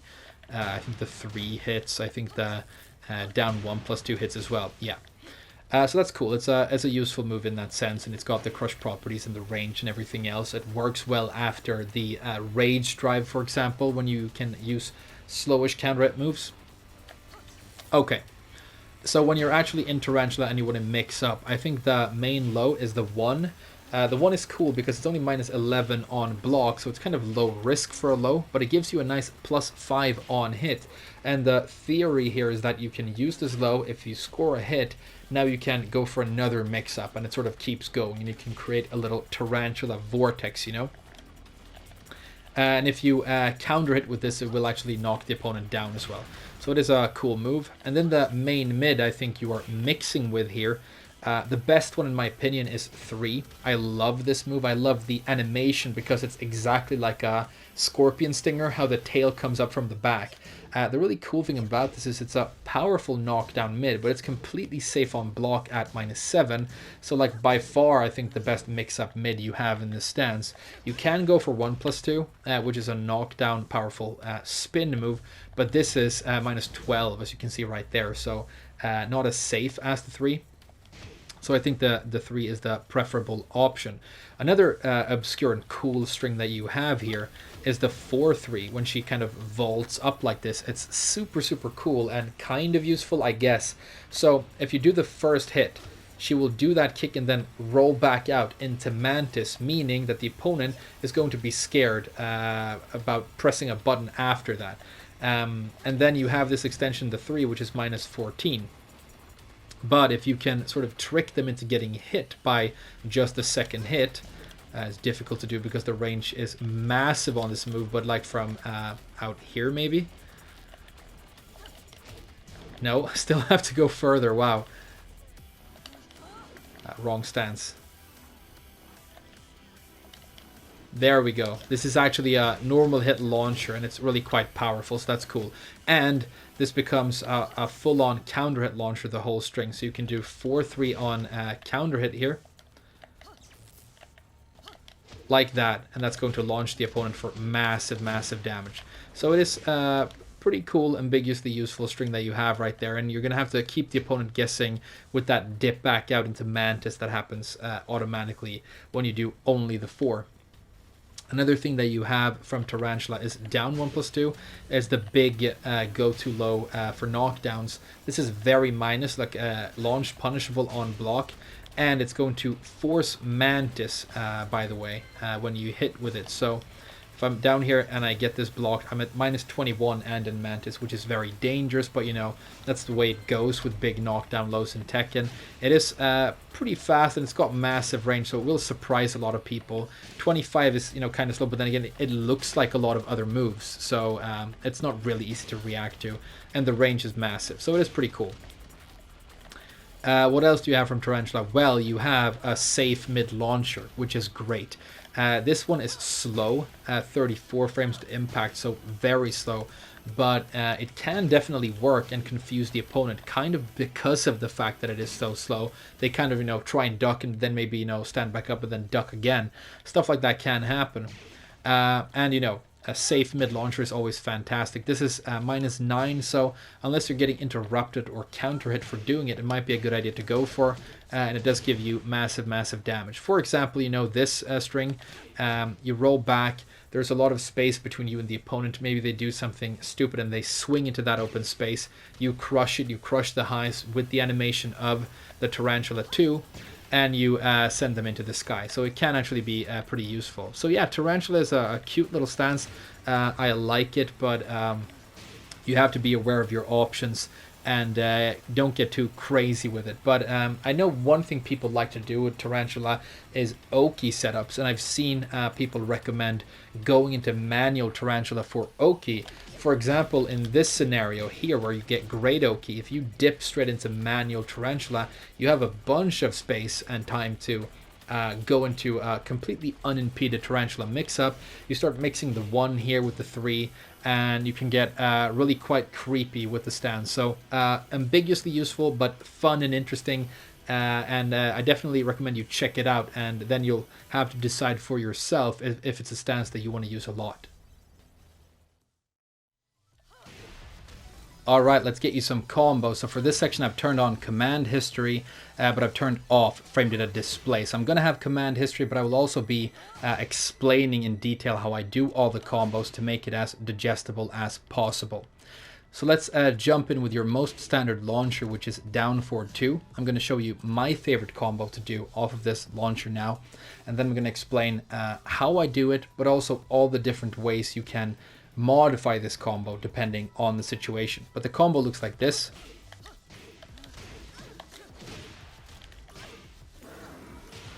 So what I'm doing here is launch and then up forward 1, which is this great damage filler that you have with Zafina in a lot of her combos. Then I'm doing forward 2, 3, which will land me in Scarecrow, and then I want to spin with Scarecrow using 3+4, and then I can run up and do the ender of my choice. In my case, I did the Just Frame Cursed Crow, which is going to be your optimal damage ender in most combos with this character. So let's do it one more time for clarity.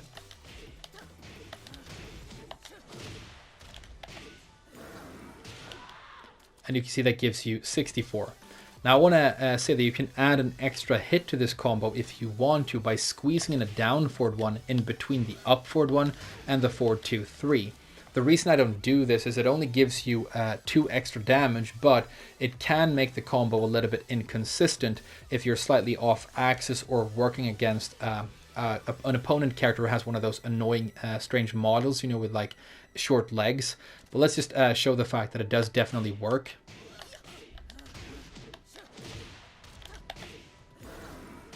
And you can see that will give you the 66 as opposed to the 64.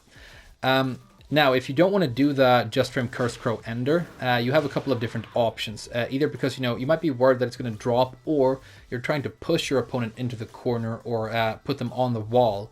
And you don't want to do Cursed Crow then because it's going to reverse the positioning. So A couple of different options that you have are forward forward 3 plus 4, the starfish, that's my go-to, but down forward 3 4 works fine. You can run really deep and do down forward 1 4, and you can do a down forward 4 series as well to create those wall conversions or push them deeper into the corners. So let's just show a couple of those alternatives.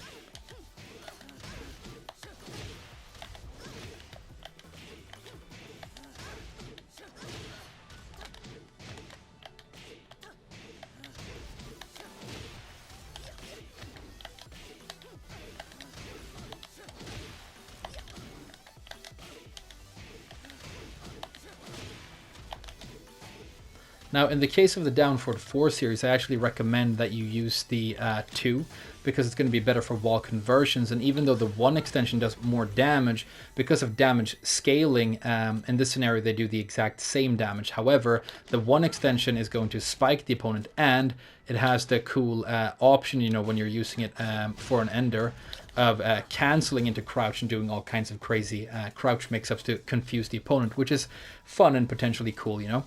Another thing that you can do if your opponent is very close to the wall but you don't feel confident that the wall combo is going to happen, you can dash really deep and do forward forward 3. It's going to spike the opponent to the ground and allow you to apply at the wall Scarecrow Oki, which is very powerful because of the ground hitting properties of Scarecrow 1+2.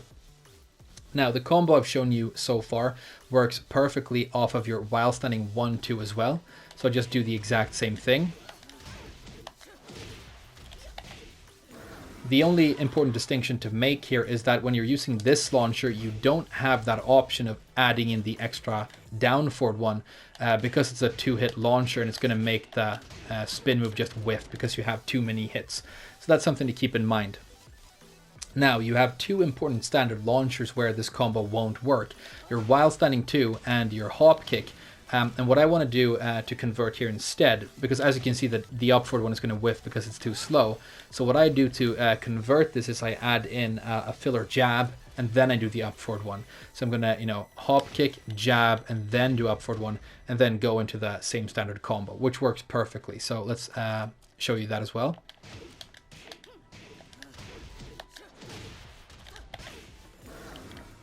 And then off of the while standing 2 as well.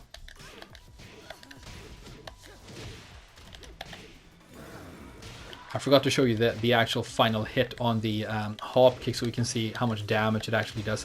It's 66, I'm pretty sure. Yeah, there you go. So that works absolutely fine. Another thing you can do is you can just double up on down forward ones like that instead.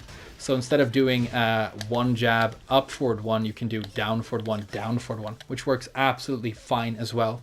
Another important standard combo that I want to teach you is down forward 3 4, which is a sort of pseudo launcher with this character. And when you hit with this, my preferred option is down back 4 2. Super consistent 49 damage, very powerful, very reliable.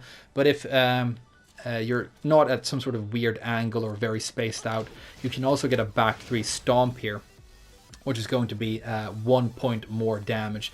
But the Oki is just worse, so I really do prefer just doing the...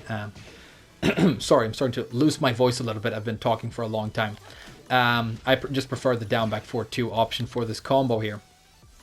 So I think for your most standard combos, that is what I wanted to show you. And now I want to talk about counter hits. So let's make a cut here and then move over to counter hits. So we talked about your most standard normal hit launchers, but now I want to talk about counter hit launchers as well as some other obscure bits and pieces that don't really fit anywhere else. But I think I want to start with the counter hits and down 3 because I think it's important. So when you counter hit with down 3, you can hold down and go into Mantis. If you don't commit to Mantis, you can get a while standing 4 for a guaranteed 28 damage, or if you want to get fancy, you can do a quick crouch cancel into a guaranteed stomp like that, and that gives you even more damage, which is great. But if you do commit to the Mantis, the combo you do looks like this. This is the one I do anyway. So what I'm doing here is I'm holding down to get Mantis, and then I do Mantis down 3-1, and then down 1-4, and that's the spin move. I use down forward 3-4 for the ender, but you can do down forward 4-2 if you prefer, and that gives you a little bit more damage. So one more time. Speaking of Mantis down 1-3, this is a powerful counter hit move in its own right. And the combo I do off of it looks like this.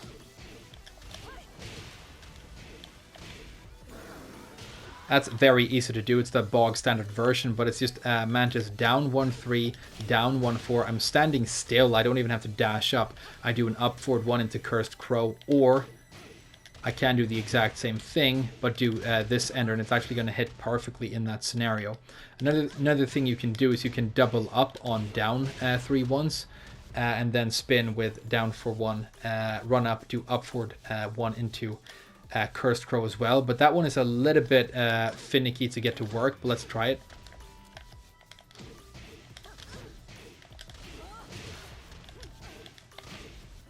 There we go, and that gives you 79, so that's actually pretty big. Cool combo.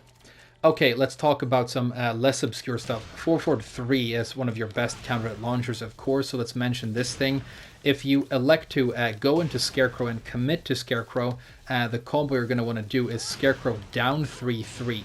And then after the Scarecrow down 3-3, you have to press back to go out of Scarecrow, because if you don't, you're going to be stuck in the stands hopping around like an asshole, and you can't really finish. So the ender you can do here is...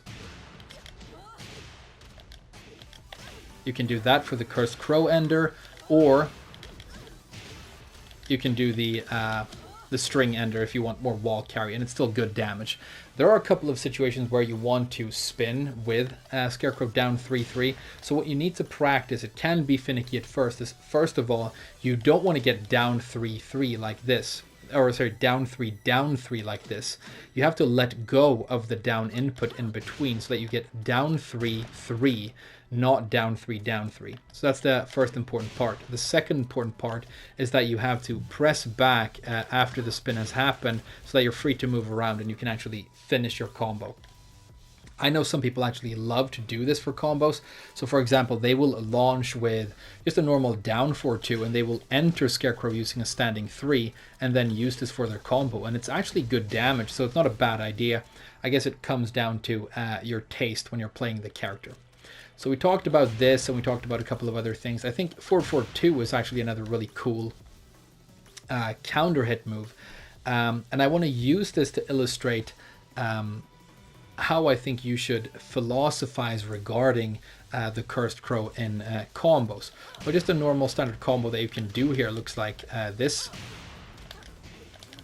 And that's not going to let you down. Good damage, good carry. But you can use the Cursed Crow. You have to delay it for it to work in this scenario, which can get really finicky. But the rule of thumb is, when you're using it here, you want their legs to sort of be touching the ground, kind of like they're standing when it connects, kind of like that, and it's going to start working. But as you can see, when I do this 3-hit combo here, this tiny combo, it's only 3 hits and I get 75 damage.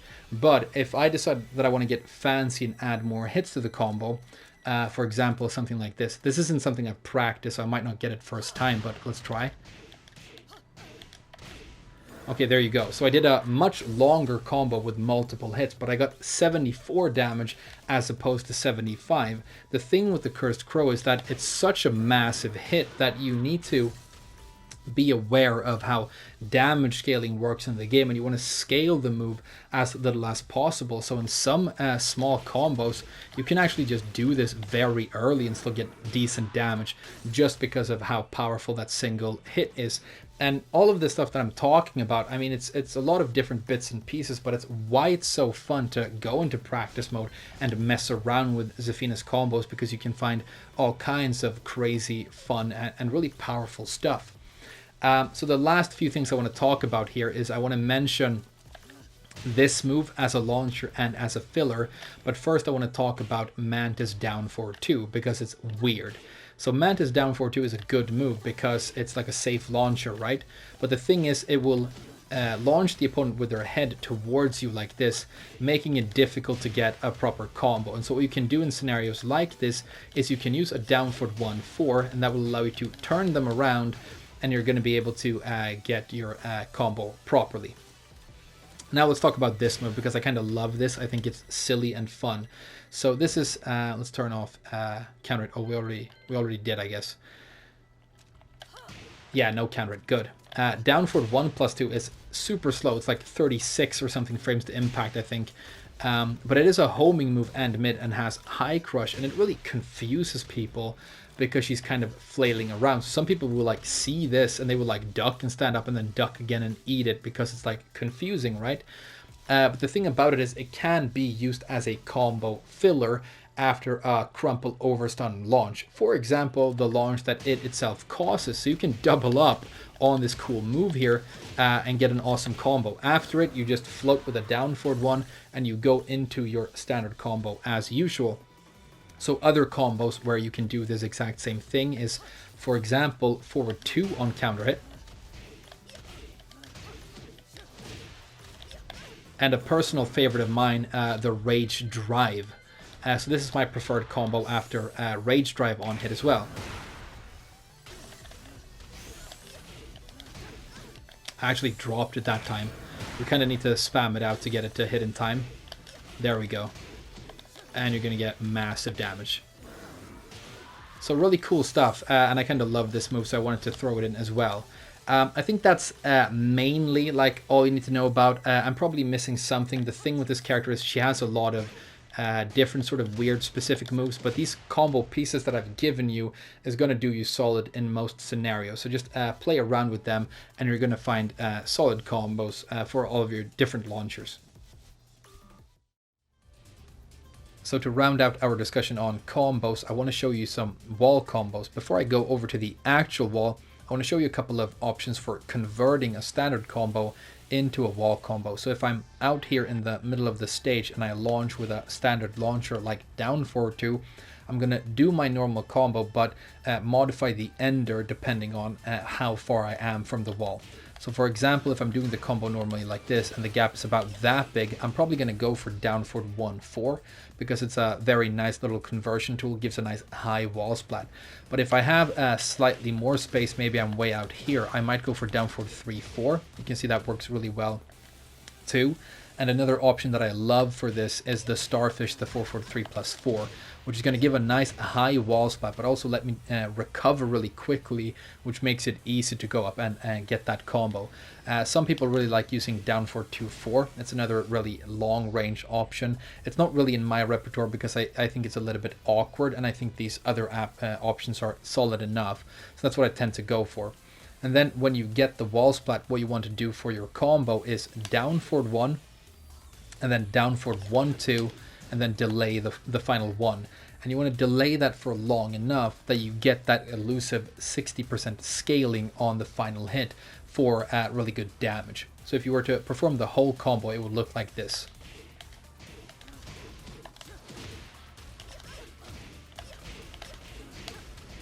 And if you look at the damage right there, you can see that it says 60%, which means that that was the right amount of delay on the final hit. And that is something to practice to get right when you're comboing with this character. So if we're going to reset ourselves to the wall, because we're going to be working with the wall now, and we're over here. If we're going to talk about wall combos, the option that I showed you is the most standard option, but if your wall splat is nice and high, you can actually connect with up forward 1 here, and you can use that as a substitute for the first down forward 1 in your combo. So you can do the exact same thing with this as filler instead. And again, you need to look for that 60% scaling, and that's going to be slightly higher damage, but it requires that the wall splat is nice and high and that you have enough time to get this high in, because it has a much higher hitbox than the very low and scoopy down forward 1. Other options that you have for wall combos is you can do forward 2, 3 to go into your Scarecrow stance, and then you can do a move out of Scarecrow, the most powerful option being the 1+2, which is going to look like this. And that's going to be very powerful, and you can also use the Scarecrow 4 here if you prefer, for slightly less damage. Another cool option that you can do here, it's a tricksy thing to get good Oki, is you can do the 4-2-3 and then just tag them with a Scarecrow 3, and that's going to recover in a way where you have a golden opportunity to apply Scarecrow Oki. the opponent most of the time will be expecting you to just finish the combo, and so they might just stay on the ground, and if they do, in this scenario, you're going to be able to get Scarecrow 1+2 on them. But Scarecrow 1+2 is also going to beat people who get up crouching and people who get up standing, because this move gives you +6 on block, and if you have +6 on block and you're right here, then you can mix up for another wall splat, the preferred mid being a down forward 1-4, and that's going to give you the wall splat that you need. Some of your most powerful wall splatting moves are down forward 1-4. I think it's the best one by far. Great range, hits really low, super reliable, and lightning fast. But a couple of other good options are forward 4, which is the mid homing move, and forward 2, which is that high homing move that comes out slightly faster. It's really good to have wall splatting homing moves, because when your opponent's back is to the wall, usually they're going to try and walk away from it, and if they do, that's when you can catch them with stuff like this and do your wall combo, right? So those are, I think, the best options that you have. But I also want to talk a little bit about wall bounce. Now you have two wall bouncing options with Zafina. The first one is forward 2-3 for this string. The final hit of that is actually a wall bounce move. It's not a natural string, only the first two hits are natural, but if the second hit counter hits, which it can do a lot of the time, you will be able to get your wall bounce. This move is -18 on block, so very dangerous, but as you can see, it has a nice amount of pushback, meaning that it is very difficult to punish for the opponent. And honestly, almost more dangerous is the fact that the second hit right here is a duckable high that the opponent can duck on reaction, so that's something that you have to keep in mind. But if they're going to get hit by the third hit just because you surprise them by finishing the string, or you get a counter hit on the second hit, then this is going to be a solid wall bounce move. For the wall bounce combo off of this move, when you're very close to the wall, what I would typically do is try and re-wall splat them with a down forward one, like that, and then you can go into your standard wall combo and get really good damage. And if you have more space, if you're kind of out here, you can do down forward 1-4, and that will re-splat them to the wall, and that will work really well. The other wall bounce move that you have is forward 1+2. This is a crush move. It's mid, and it's really powerful. I kind of really love this. It's only -10 on block, meaning that it's not that risky to use, honestly. And with this, you can convert back with a forward 4, like that. It's a pretty reliable option. And if you have more space, this is one where you can actually start walking and get side combos and stuff. But I think the most reliable option here is give the fly right there when they're in the air a little bit of time to breathe, then hit them with the forward 4, and your combo is going to be really solid. So that's another really cool move. We could turn around a little bit here and start walking towards the balcony. I wonder if there's an option for that. There is. That's perfect. So when you're breaking the balcony with Zafina, obviously if you have the option of comboing downstairs because you haven't spun yet, you can do that, and you could carry this easily all the way to the wall downstairs. But if you're breaking the wall or the balcony late in your combo, the Just Frame Cursed Crow is a very high damage option.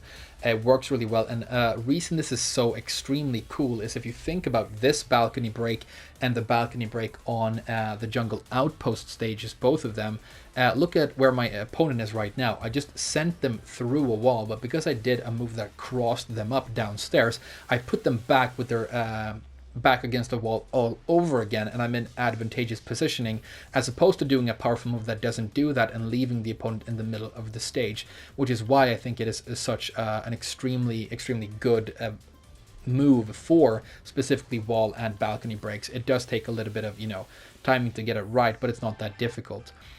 Before I forget, another great wall spotting move that I like is the Starfish. One of my favorite moves, 443+4.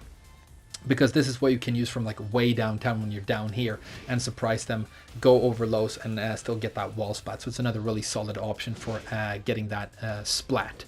So I think that's going to wrap up our wall combo section.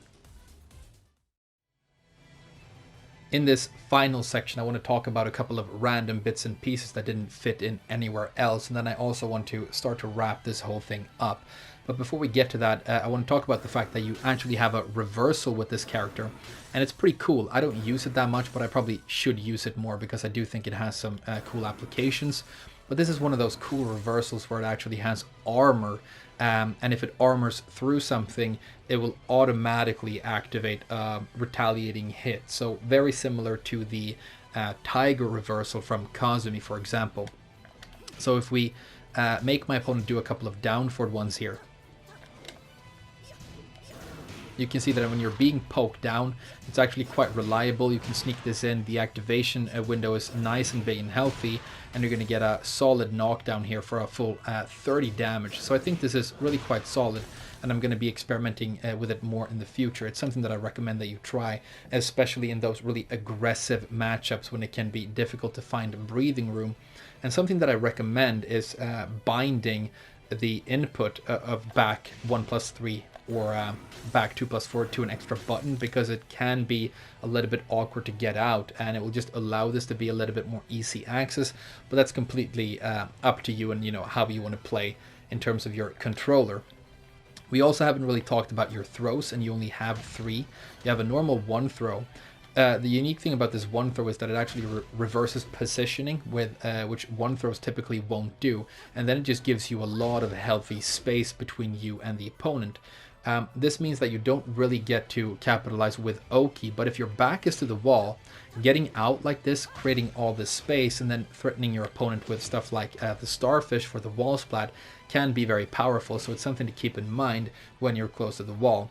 The 2 throw is unique and interesting for the fact that it actually forces you into Mantis and puts you at a range where you can really fuck around and threaten people with that completely dangerous counter down 3-1. So that's unique and interesting, but also kind of risky. So be aware that that will happen if you try and apply a 2 throw. The only special throw you have is a 1+2 break in the shape of the forward 1+2. And it looks like this. This is the only throw that I think will give you serious Oki. Your opponent will be head down, feet towards, and you can hunt them with powerful options on the ground, like back 1+2 for the low, as well as down 2 for a mid. This will beat a lot of different get-up options that your opponent can do. So I think the Oki off of that throw is solid, and it's something to try and work with. We also haven't really talked about low parry combos or your rage art. So let's record another sequence here quickly. Make my opponent let's do a jab into a down 3. The thing about low parries with Zafina is because you have the Just Frame Cursed Crow, and it's such a powerful combo ender, you can actually get pretty insane combo damage off of a low parry. So the basic high damage combo that I go for is up forward 1, down forward 1, forward 2, 3, 3+4 from Scarecrow, and then whatever ender you prefer. If you want damage, go for the Cursed Crow.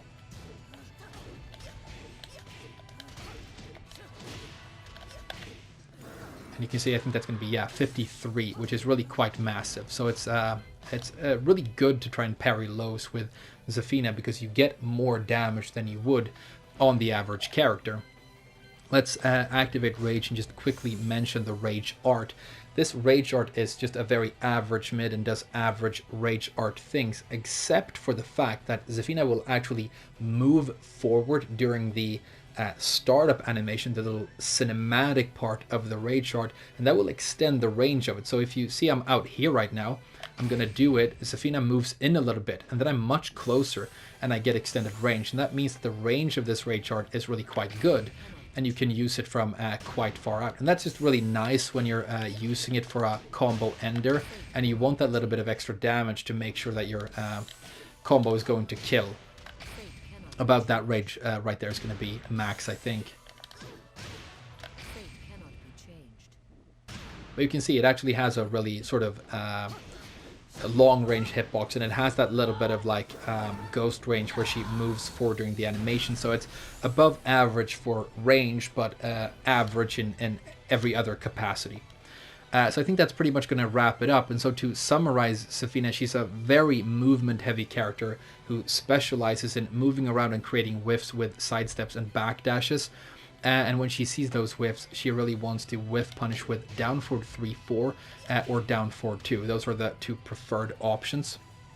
She's At the very least a mid-tier character. She might be much higher than that. One of the most powerful characters that I play, and really solid despite the fact that she tends to come across as a little bit gimmicky.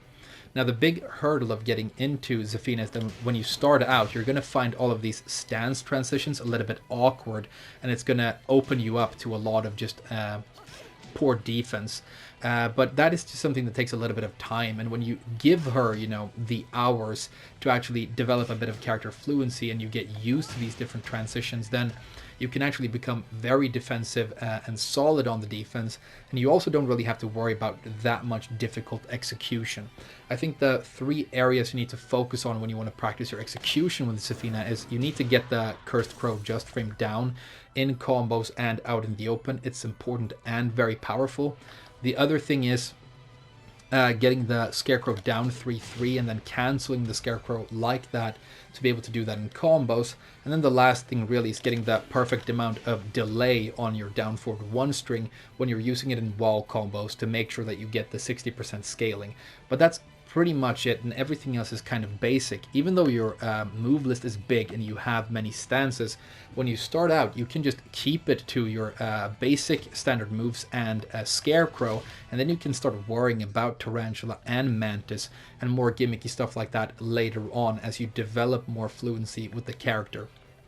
Overall, I think this character is solid. She has one sort of standout weakness as a character, and it is her while standing punishment. She only gets this for 11 and then nothing until 15 for a launcher, and that is going to matter in your matchups where your opponent has powerful stuff that needs to be punished with a while standing move that is 12 or 13 or 14, and so keep that in mind when you're playing against characters like Kazumi, and make sure that you collect the while standing 4 whenever you can, because even if you can't get much, it's important that you show the opponent that you're not going to let them get away with those moves.